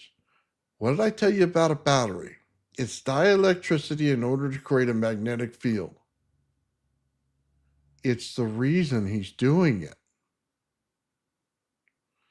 He's pulling in the energy fast, dissipating the core quickly, running it right into the battery in a big spike. He's not allowing anything to come back from the diode. Think about it. You're thinking of energy and how you want to use it. He's thinking of energy of how to fill the capacitor. He realized already the flaw in your plan in getting your amps. You don't want them. Not in that way. You want them after the battery, which your battery does a great job of conversion. It'll bring any dielectric field in, convert it to a voltage and amperage, and put it out. He learned it a long time ago. It's the understanding of how he did the core. It's the same thing as using barium titanate as a capacitor. Fills up quickly, discharges quickly. Fills up quickly, discharges quickly. Bedini coil fills up quickly, discharges quickly. Put the wrong core in there, okay? Takes forever to fill up, takes forever to discharge. Tons of heat come off of it. A complete and utter loss. You wasted your energy. The understanding of how things work is very important. You cannot say, well, it doesn't, so I'm not going to worry about it. That's the biggest failure I've ever seen in my life. You cannot do that. You must understand how it's built in order to understand how it works. Then you can tweak the system to change it to what you want it to work for. Because now you understand it. You're seeing it on its level, not your level. Your level of understanding doesn't matter to it. It has an environmental condition it must follow. You must realize this and work with it. I'm not telling you anything out of school, guys. All this stuff is 100% provable. You can run every test I have and you can find it. There are things that seem crazy that are not crazy at all.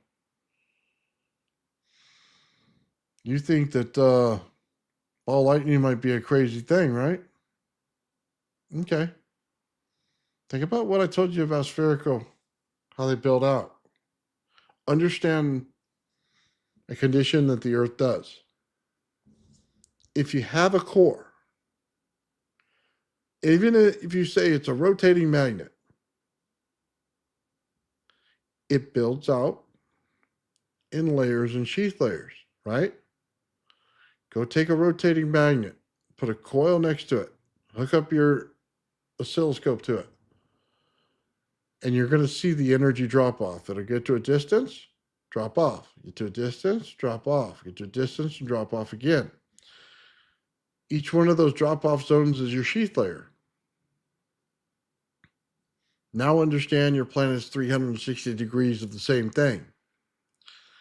What I'm telling you is there are things underneath your feet right now that have sheath layers of energy built out in them multiple times before it gets to the layer that's on the outside of our planet. If we're 20 miles up, and that's the layer, that's the outside of our planet, 28, whatever it is, 30, I don't know. Look for that same layering to occur that amount down. How would I know that? Russia built a hole. They were trying to find out exactly how far they can go down in the earth. By the time they got done digging it, they said it sounded like hell, like Dante's Inferno. Why is that the case? Because sound exists at that point. You're going to find all kinds of it. All kinds of it. Your bits will heat up, they'll malfunction. Everything's going to go wrong because you didn't realize the condition you were digging into. They say there's no sound in space. That's ignorance. Complete ignorance for you. You're creating a fictional structure an environment where you think there is no sound. But then you go to the satellite by the sun, there's sound. It's an ignorance. You can't shout out there. That's right, you can't. But there's sound, just like there is in the center of our planet. Could there be an inner Earth? Absolutely. But it wouldn't build out the way you would think about it. You say, well, it's just a whole nother zone and there's got to be a sun up there somewhere. No, it builds in between the sheath zones. And we see it. You could go over to places of this, of our whole Earth, and it'll look like a cave that's in there, right? And it'll be perfectly structured in its own separate environment. Think about that. You have trees, has everything in it, has its own light it produces. It's not sunlight in there. It produces its own light. Its plant structures grow fine. And think, how is this possible? It's possible because we build out in sheath layers. As soon as you realize that, you understand that down there, the energy's different. Down there, gravity's different. You have to understand things on its level.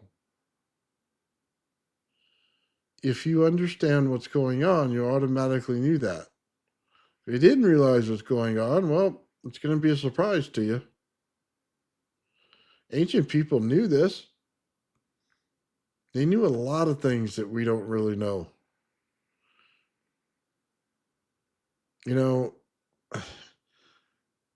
there's a lot of different devices they try to tell you over time and what they are, and you never really realize them until you get to it.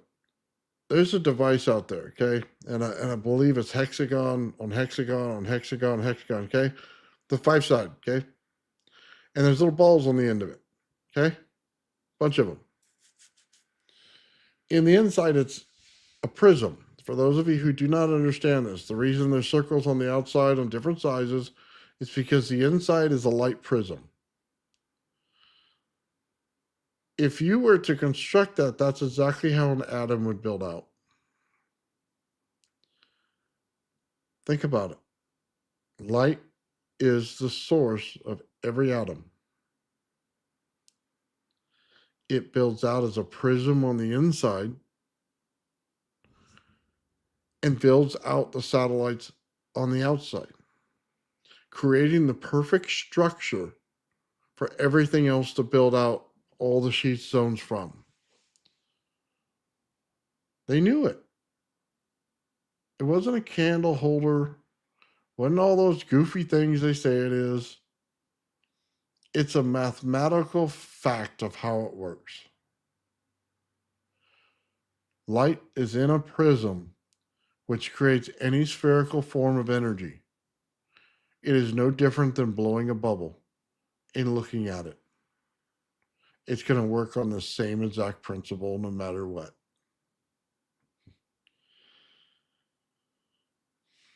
It's exactly how you would build it out in the planet.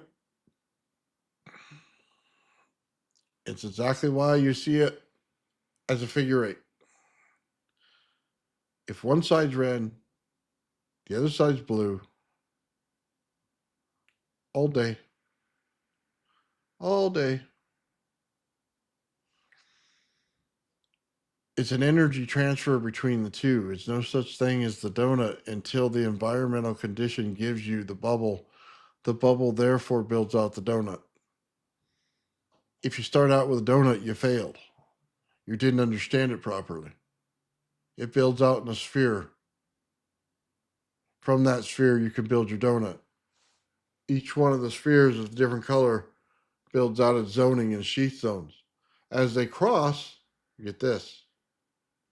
As they build out one from another, you get the flow and you get a cone.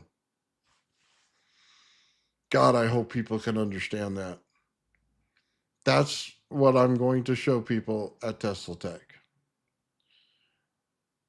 That's what people should start to understand. Way beyond the understanding of what everybody else has. Way beyond the understanding that most people who play with this stuff every day can understand.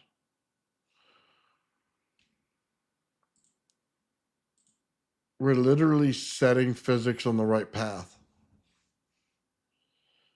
There's no little micro universe, okay, like they say, not a bunch of questions in a little box. There's a way it builds out from start to finish, and it consistently does it again and again and again. And it 100% a geometry structure. It's not an algebra equation. Nothing is equal on both sides in any part of it. It is a failure of science to build things out in algebra. Geometry is 100% more pure for what you're dealing with.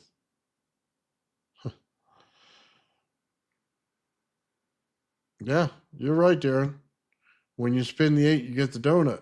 But in order to create the two sides that it creates to do the figure 8, the holes in the center, you had to build the sphere. I challenge anybody out there to go blow some bubbles and look at it. Go out there on a nice sunny day. Go have some fun with the kids. Go blow some bubbles. I want you to look for the ones that lift in the air. You'll see the two lights, a blue and a red light. Hell, we just saw it coming through our atmosphere, didn't we? That thing that just came through, 3i Atlas, did the same thing. Had the same structure going on in it. I said, why would it do that? Why do you think? It came by our planet, it came by our sun and reset some of the values that go on inside of the resonance field that we have in both. I don't know if people understand that. It changed some of the condition going on.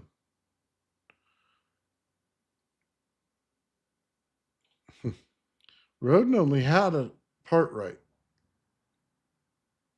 He had a mathematical problem that he couldn't fix. And I know that for a fact. He built the wrong structure. It was close. He built the wrong structure and ran into a mathematical problem because he didn't understand the way the layers actually worked. He built 2 cross layers, which is right, but there's a third layer to it. And it must build out looking like an orange, not a donut. Think about it that way. If you want to show the energy and how it works, it builds out looking like an orange. It doesn't look like a donut. Failure of understanding what you start with gives you a failure in understanding of what you deal with. Get it correct.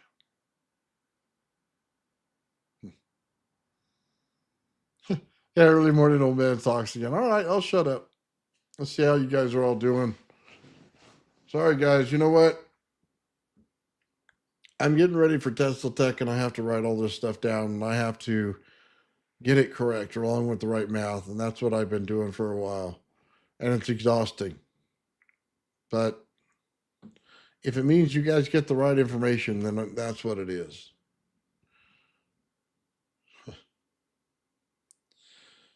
Yeah.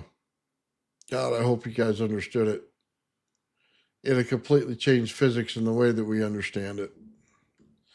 I like Marco Rodin's work. It's not right yet. Donut man. Nice. I like donuts, man. They make me fat.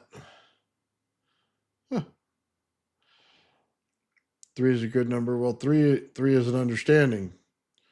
Two sets of resonance, and you get the third. You get the beat frequency. If I set up 2 Tesla coils across from each other, slightly set them different, and create a beat frequency in between the two. I showed it in one of my videos, man. If you caught it, you got it. You understood it. Oh, I like cinnamon rolls too. Yeah, they make fat too. All that sugar? Oh yeah, you're getting fat. Huh. Yeah, I know that they do a closed circuit on it. I don't know that it'll be live, man, but I know we'll do some interviews and stuff like Bernie did last time, man, and we'll do some stuff like that. That'll be live. And then they'll give you the video later, man, and I'll put it out on my channel. Hopefully they'll let us do that, and then you'll get it. If not, I'll do a separate presentation for you guys.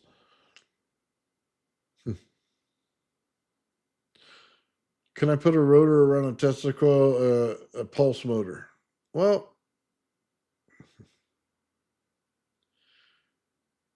it doesn't exactly work that way.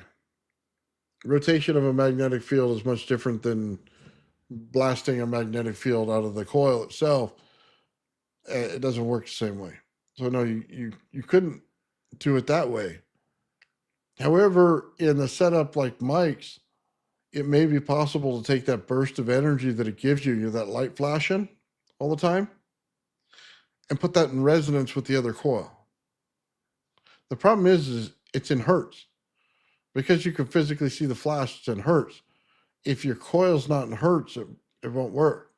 It can't be in a kilohertz coil. It would take some testing to figure it out. You'd have to get it in hertz. So yeah, different possibilities. Sure. Oh, you ate mung bean sprouts? Is that very good? Oh, you got it with the one wire. Oh, I see you're smart. That stuff's good, man.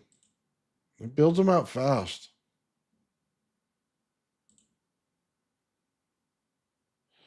You should wrap Tesla coil wire around bismuth. Now, that would be an electrical arc. Maybe a core, a small core, linear core is a rod would probably do better, but it wouldn't give you the effect you're looking for. You got to realize what bismuth is and what it isn't. It's like a high spike in between two things. It follows an eddy current very well. It creates heat out of it. You would be better off creating a capacitor out of it to run your energy into than you would be trying to use it inside the Tesla coil. Krispy Kreme, they get you in trouble there. And they are good, by the way.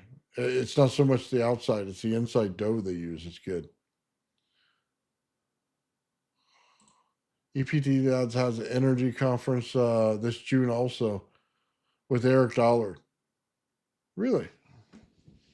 I don't know that I'll be able to make it to that. Maybe the following year. I don't know. I'll try. I don't make it out of my garage much, guys. I do a lot of work in here. I'm lucky to get to Tesla Tech this year. My wife has to drive me. I have a imbalance in my body right now that's not working in my favor. Just say it that way. It causes a lot of problems. So the wife has to drive long distances for me. I don't drive at night. So a lot of those things are out and I won't do them. So yeah, I have to make certain conditions in order to get out to places until this whatever's going on clears up. So online only, sold out for live. Cool. Cool.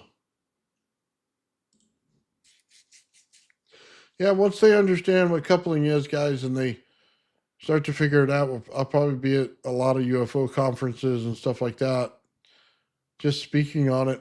And before I release the full thing, I'm going to do the math and put it out as a paper so that I don't get other people trying to screw with it. So, Richard, Lightspeed out there, man, we're going to be writing some more papers on this.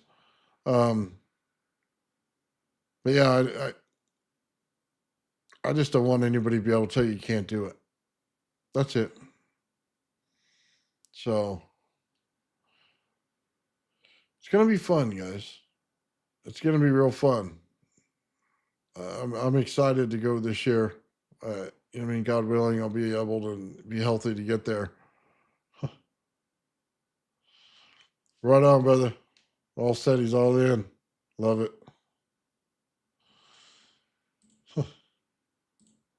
Let's see. The bifilar works well coupling both the receiver and the transmitter. There you go. There you go. Get back to a little bit of old school Tesla, huh?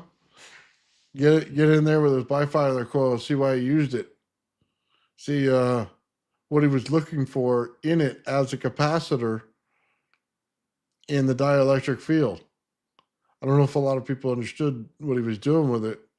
It wasn't a Tesla coil. It's not the way a bifilar works. Not that way at all. He's using it as a capacitor. He always has. And it does hold energy, but the two fields between two of them is your dielectric. So put a third coil in the center and it picks up all the fields from the upper and lower one. And you start to pull something off there. You're pulling the center of a capacitance. That's all it is. I mean, it's an open air capacitor. That's about as simple as it gets. Putting one on top of the other is an open air capacitor. That's why I never did the test. It's what it is. I've seen it a million times. Adventure 3 does it all the time. It's a secret sauce. It's a way you make capacitance out of energy. I mean, the energy from the I don't know what this. Let me just put this in a different way. An AC flyback and a DC flyback do the exact same thing. One side's a magnetic field, the other one's high voltage energy potential. Same way an anode and cathode work. One side will take the high energy potential on one side, the other side will be a magnetic field. It creates a flow that it likes to run in. It's the same thing as the Earth. So when you want to pull a capacitor out of the Earth, what do? You create a high voltage potential at the top, bring it to the magnetic field that's below it, and then pull it out in the center of it as a third part of the capacitor. Pretty easy. We do it all the time without realizing it, but that's what we're doing. Right on, man. What's up, Courtney? Oh, man. Oh. Like the Olympic rings? Yeah, it didn't quite work that way. Let's see. Sorry. I did it recently with 2 extra bifilar plates, spare parts, sandwiched them. It lit LEDs far out from the original coil. Yeah, of course it did. What do they call that? An asymmetrical capacitor where they use the air as the capacitance? Sorry. Yeah. You know what? I got to change this mic stand at some point. I keep whacking it. I mean, big fumbly fingers keep whacking things around here, and you hear the spring go, Darr! Yeah, sorry about that. Can you bring your mic down? I can only just hear. Sorry, dude, I've been turning this thing up like crazy, and I'm trying to get it better for everyone. I don't know if there's another max volume on it that I can use, but this, I bought a $300 mic. You'd think the thing would work perfect every time. So I probably have to adjust it manually in the settings here because it keeps bringing it down to level it. And that's not working. It just ruins it for everybody. So sorry about that. So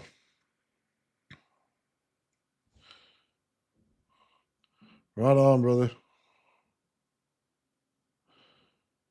Yeah. Pretty clear on your side? Okay, good. Yeah, guys, hey, I'm going to give myself a selfless plug here. You see the coils on the back. I got them for sale on Esty if you guys want to pick one up.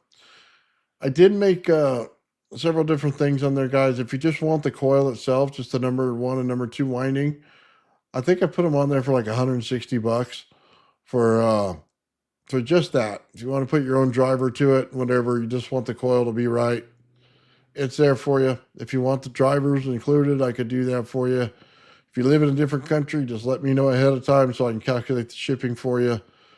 Other than that, man, they work perfect. The ZVS is my favorite.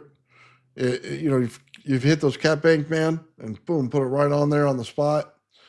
The Slayer Exciter works great, man, but you just got to realize you got to keep that all the electronic parts away from it because it tries to resonate with it. So I always try to put that out when I tell people when they buy it. Other than that, the coils are beautiful. If you wanted a one-wire energy coil instead of a little pin on the top, just let me know. So just shoot me a message on that. I'll be able to take care of that. But yeah, I'm selling those over on the Esty, and then also you'll see the thing on my Shopify account that's right around this video. I'm sure it shows them. They work great, guys. So they look beautiful. It takes some time to put them together. As a matter of fact, I just blew up my coil winder. It wasn't having it, man. I was building coil after coil after coil, sitting there with my old lady's glasses on down here on the tip of my nose, man, trying to get this thing. I don't normally wear glasses, but I have to magnify it to see that little wire. So yeah, I've been building like crazy on those coils. So I sold out of all the ones I had before, and now I built another set. So I built them like a 20 at a time. So it makes it easier, man, because I don't have a lot of time to do other things. That's why I haven't been showing a lot of my work lately. I've been widening coils, getting ready for test attack, trying to get everything going, man.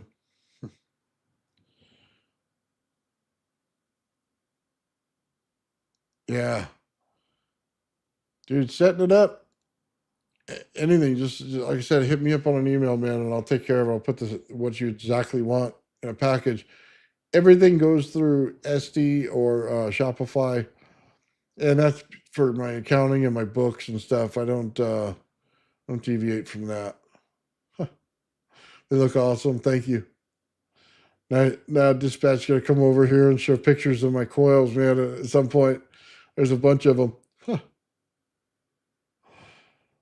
You need the specs too, doing um, metal chasing, huh? The specs on the coil, I'll just tell you what they are real quick. Um,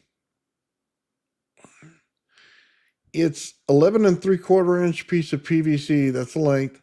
The diameter is 4 inches on it, and the winding. How do I say this? You wrap a piece of tape around the first part, then you wind the coil all the way down till you get to about, say, 1/8 of an inch to the end. Then you tape it on the other end.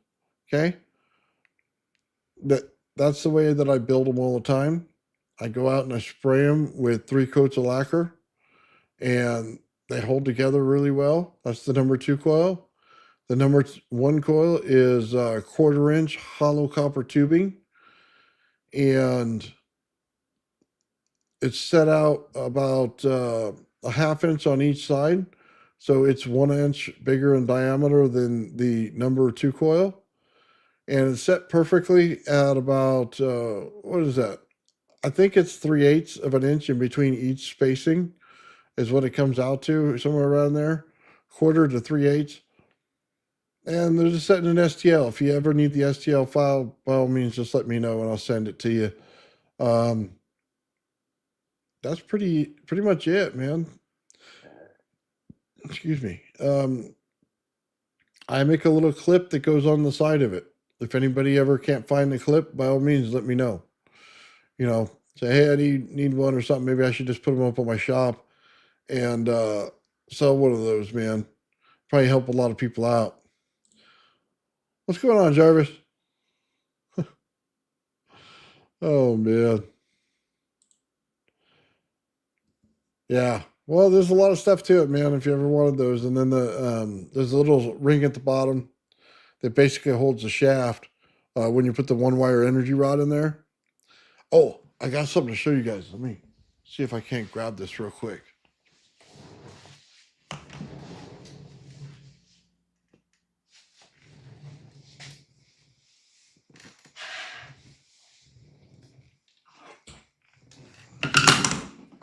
Oh.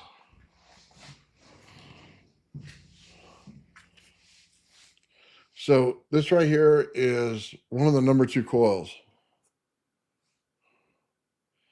You're probably wondering, why is there 50 million holes in there? Well, it's for the same reason that I built out a center part to it and a bottom part to it. Now, here's the thing. We want to take 14 gauge wall wire, pure copper with an outside coating on it, right? And we want to put it starting in the center in each one of these holes. It brings down the frequency of the Tesla coil itself. It also pulls energy into it. Now think about that. The energy sits in between the shielding and the copper itself. Therefore, it comes out a little easier. Now I can change the core in here, just like I do on Mike coil, or excuse me, on Mike's pulse motor, his Renegade. How I did that core? I'm doing the exact same thing to my Tesla coil now. I can now put a core into it. It's not a solid core, but it's pieced in rods into a core. It's a game changer. You know, each one of those puts off its own field inside of there. Think about that. Dielectricity, when we said you take the the Tesla, two pancake coils, put them together, you get a dielectric field. You put the wires across from each other, you get a dielectric field. It's combining the energy between all of them, making a core in here, lowering the frequency of my Tesla coil so that I can someday get this thing in hertz. Yeah, hertz in a Tesla coil. It's unheard of. It's never been done. I'm going to be the first to do it. I've already got this thing figured out. Once I put one coil of mine on top of one coil of mine, I reduce it by half. So it goes from around 328 kilohertz to 150 kilohertz. As I add the next one, I drop it down again. It doesn't go to zero. It goes around 100 and something kilohertz, okay? I need a core into it to drop it more. It's mass and copper. When Tesla does his, he bases it on the amount of copper. Understand, he ran his in hertz, okay? We haven't seen that yet. Not from any one of us sitting in a garage or out there building giant Tesla coils, running this thing in hertz, not kilohertz. It's a game changer. So if I can get the rod to go down one, and I go down the second one and third one, and the fourth one, God willing, can I put it in a hertz frequency that we can use?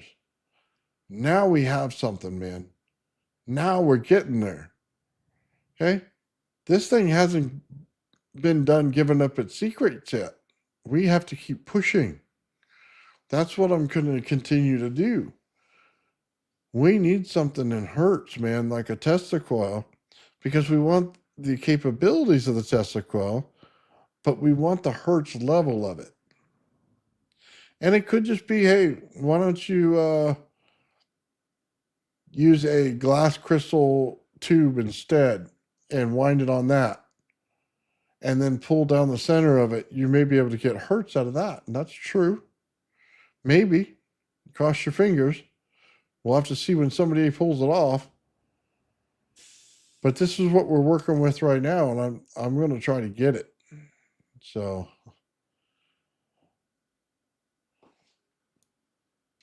yeah, we have a lot to learn, man, about this. Yeah, Jarvis showed it. It's a little bit of a different understanding because it has the what do you want to call it? Oh, come on, Jarvis. What's the name of that? Where he built up a ton of energy in a device and then put it through a secondary coil. That's what he used. It's impossible. That's why I know Nathan can do it. Right on. Yeah, you say that, man. It takes a lot of time, man. It's the mousetrap. There you go. What was that exact machine you said it was? Oh, man. It builds it out and then hits it with a burst. I remember that. Oh, man. Dynamo. It's the dynamo effect. Exactly. Oh man, dynamo. I'm ringing it like a bell. Well, that's kind of what the Nazi bell was, wasn't it? Yeah, it's like a hammer to the bell. Yeah, Jarvis is right there. He's got it.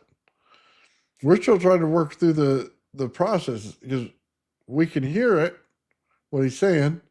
Now let's see it done so that we can copy it, right? Dynamo's a DC machine. Ah, wow. Converting to AC is very simple. I've taken a DC coil and converted it to AC very simply. There's a structure to it. You should see my peanut coil.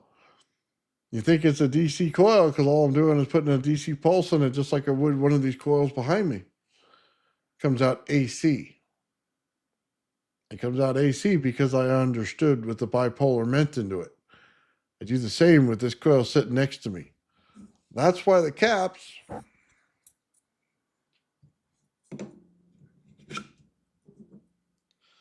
are built the exact same way. Because I know I have to put it in a bipolar fashion to do it. I know to get the AC out of it, it's what I need. It's a conversion inside the coil itself. Little tricks, man. Little tricks. We'll get there. Lots of epoxy on it so it doesn't arc. Well, the thing has insulation on the wire. Again, we're pulling a 14 gauge copper wire out of the wall. It already has insulation all over it. I used it before, and it works really well. I don't know how much distance I can get outside the center. And that's one of the testing things. How many holes can I fill up on the outside of that before it gets to arcing? Will it arc? Or will it just pull in the energy harder? That's something we need to see. Before I fill it up with epoxy, I need to see that. Once I see that, I can put this is where we started at. Then you can fill it with epoxy in the center and say, this is where we got to with epoxy. Is it better? Right? Kind of an understanding. We need to see what worked first. Set a value in the beginning and then go for it. But I agree with you. Epoxy would, it may be a game changer for this thing once we load it. I'll have the heaviest Tesla coil in the world. Oh, man. You never know about that epoxy. You may start getting capacitance out of it, and you didn't realize what you're doing. I remember Sean did that on his coil. What was it? I don't know if it was the Blue Nile or one of them. He got a lot of capacitance out of that he didn't realize. That epoxy may be causing something else in there. So, shrink wrap, there you go. We'll have to see how much pulls into the wire. That's the thing I don't understand yet is how much is going to pull energy into the wire. If it pulls it into the wire, it's not sparking over. So I have to see that first. Huh. Oh, right on, brother.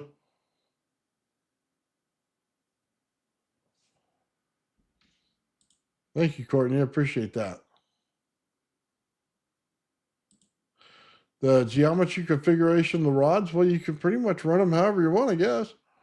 I was just going to go straight down. If you wanted to go down and twist once or twice, and then go down again and twist again, I mean, you could do that. You may build up some magnetic fields inside of there. That might be different. But you could definitely do that. I never really considered it until right now. I was just looking to see what I could do, but I think that might be a test as well. Figure out that twist.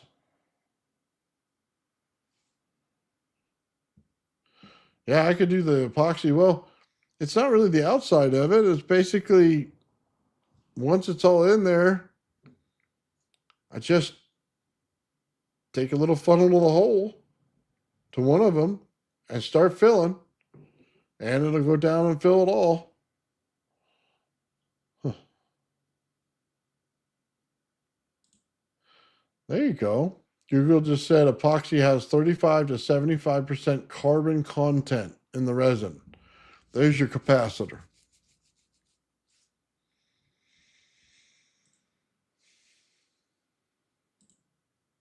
Yeah, maybe. You can make all kinds of structures in there, man. Do them in pattern if you want. Absolutely. Hexagonal could be a pattern.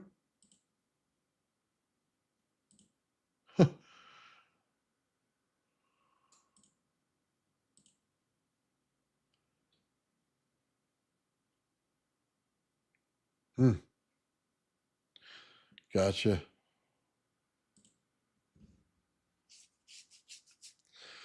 Yeah, guys, we got a lot to look forward to this year. A lot of things are already built. We're continuing to build things. I'm just excited I'm at the point where I can start testing again. I miss it. I like having things set up on my bench behind me and just walk out and test them. I don't get that luxury so much anymore, or haven't had it in a while because I've been doing a lot of other projects. You know what I mean? Getting those coils and stuff going. But now that I've got them built, it's time to get back to that. Turn them on every day, do it, do the small test, find out what's going on, add the extra coil. I mean, stuff like that. All that's in front of me, man. That's what I'm looking forward to. As a matter of fact, just built another coil winder.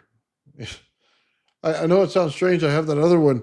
I blew out the motor on it. I was saying earlier, and I pulled another STL just off the printer, and I'm looking to create a secondary piece to it now.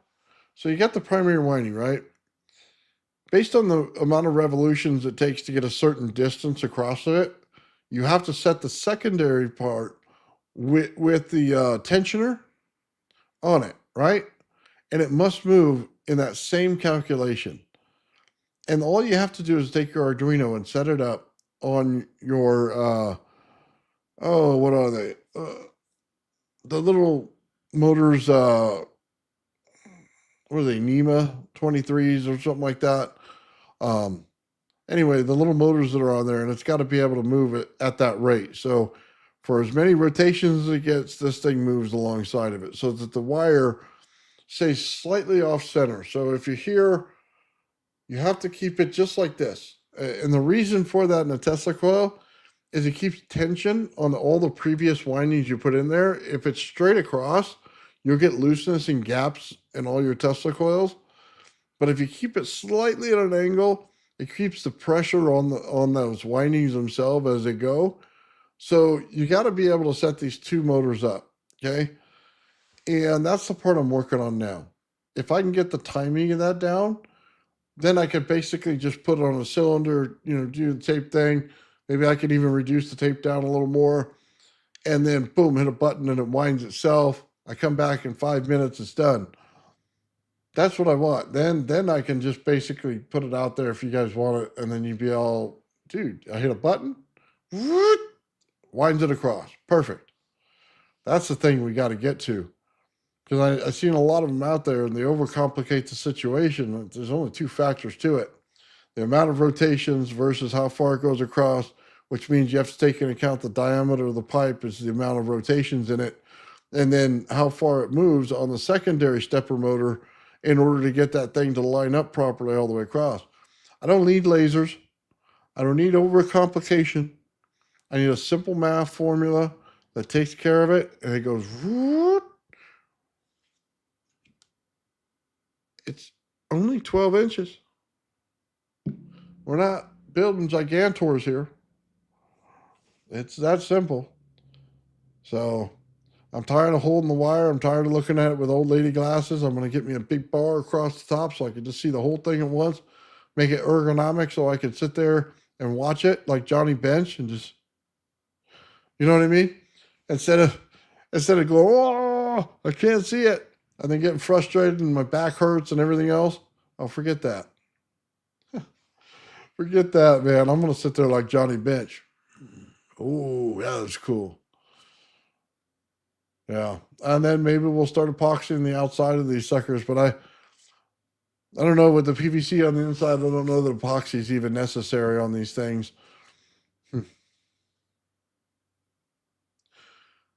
Yeah, we could try different rods. I don't own any of those, Sean, to be very honest with you. You know what I would like to see? To be honest with you, I sent Sean some coils, man. If one day, Sean, if you're feeling up to it and you get away from the you know, what you got going on at the house and you get to test them, man, I'd love for you to come on one day and present on them.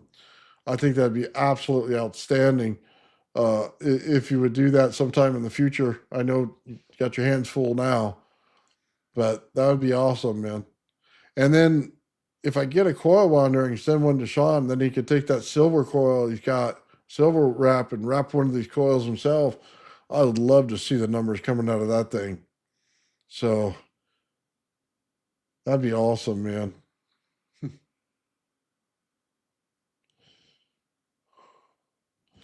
Yeah, Schauberger understood gas. He understood the environment. Why do you think he said what he did? Oh, he's just going to rotate something? Well, how's he going to do it? Well, you got to couple yourself in the field that he's starting to rotate, aren't you? Oh, now we're starting to get it. How would you propel a plane forward? You're going to use a vortex to do it. How do you get to the vortex? You have to couple the fields inside the same energy that's going on in the environment around you, which means he has to structure the gas in the dielectric in order to get that to work. And then it propels the plane through it. It pulls it through it without inertia. Inertia is what happens when you go against the dielectric field. Once you work with it, you don't have inertia anymore. They say, well, how's that possible? How's that possible? Because it structures the air in front of you. Courtney and I saw it when we dealt with his big Tesla coil out there. It structured the air around it before it shot the energy through it. It gave it a path to go through. That's what Schauberger's doing. He's doing the same thing. We see all the same stuff going on all the same times, guys. Schauberger's awesome, man. Deals with the same thing we are. Right on, brother. I really do appreciate that, Sean. That'd be awesome.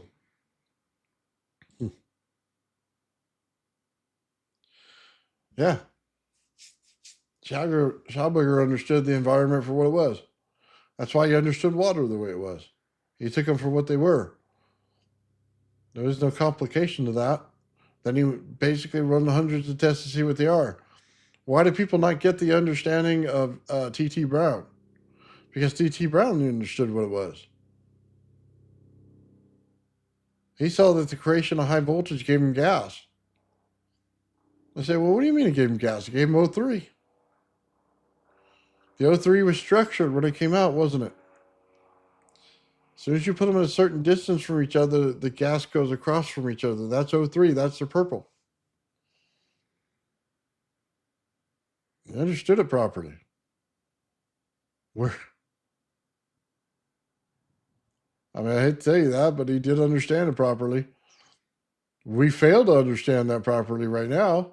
There's a lot of people out there that have a wrong understanding of high voltage. Completely wrong understanding of it.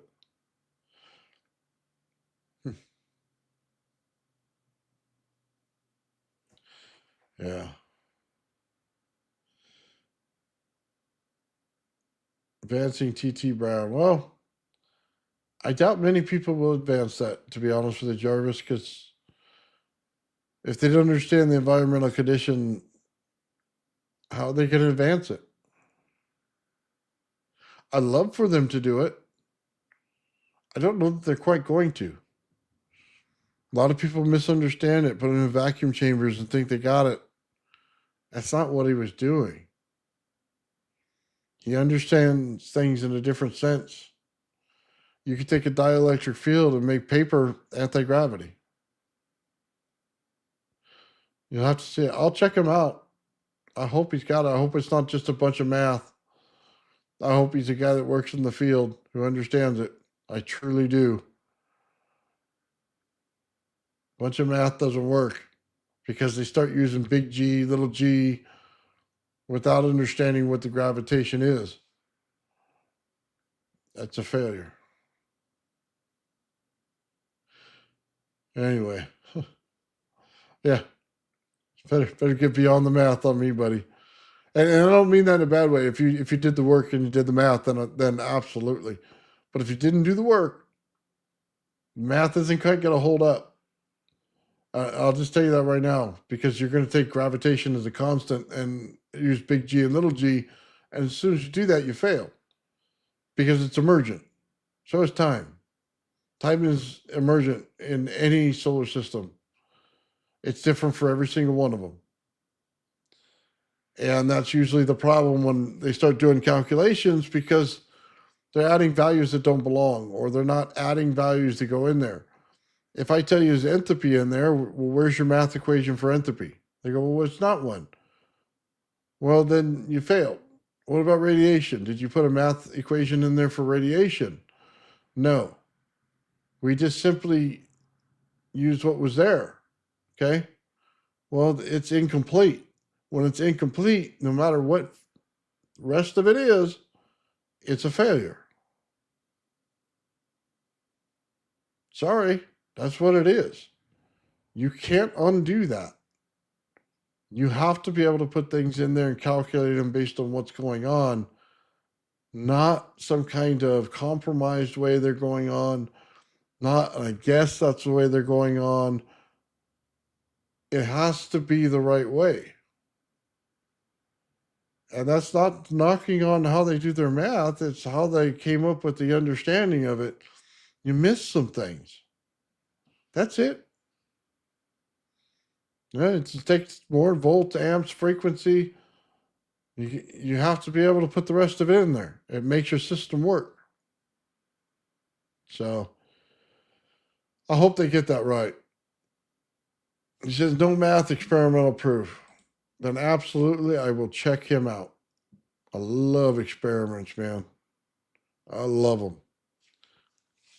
So if he does experiments, man, I'll contact him and see exactly what he's doing. So Charles Bueller. If Charles Bueller is actually doing it, we'll find out real fast. Okay? I know exactly what I'm looking for. Let's see if he has it or not. Charles Bueller. I have to remember the name. Matter of fact, I'm going to type it in right here on my thing.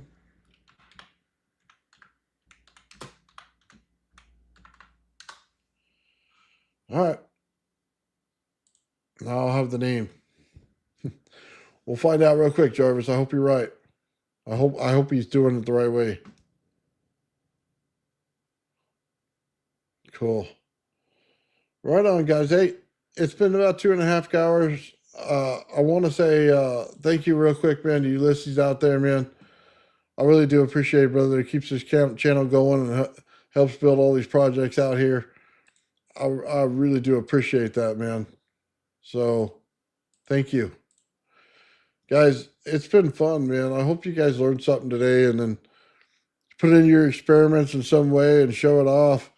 And then, we'll show it off to the world. When I get to Tesla Tech, either they're going to be ready for the information or not. I'm going to do my due diligence, do all the math problems and all that for them, and, build out a packet, see if they like it. And that's all I can do, and, we'll see where it goes from there. Hopefully it works out for everybody, but hopefully they'll change their understanding of how things are working and fix the problems in their systems, and we'll be able to keep it going.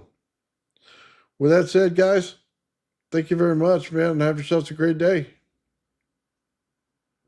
The old man will. The old man will. The old man will. The old man builds. The old man builds is broken in the head. People not seeing reality has put them in the red. Where conscious and spirituality been stricken from the norm and replaced with the ignorance of basic magnetic form. The geometry of God keeps running through his head. That's what makes old man builds broken in the head. The old man builds. The old man builds. Spheres of destiny are spinning in his mind, making him travel back and forth in time, battling the establishment for just a little recognition. Has him forcing the world to understand his premonition. That world will have all the technology in the end, even if it means his life will fail to instead.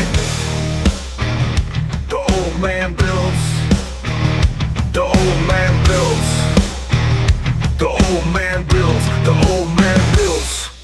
Fears of destiny are spinning in his mind, making him travel back and forth in time, battling the establishment for just a little recognition, has him forcing the world to understand his premonition. That world will have all the technology in the end, even if it means his life will fail to extend. The old man builds. The old man builds. The old man builds. The old man builds.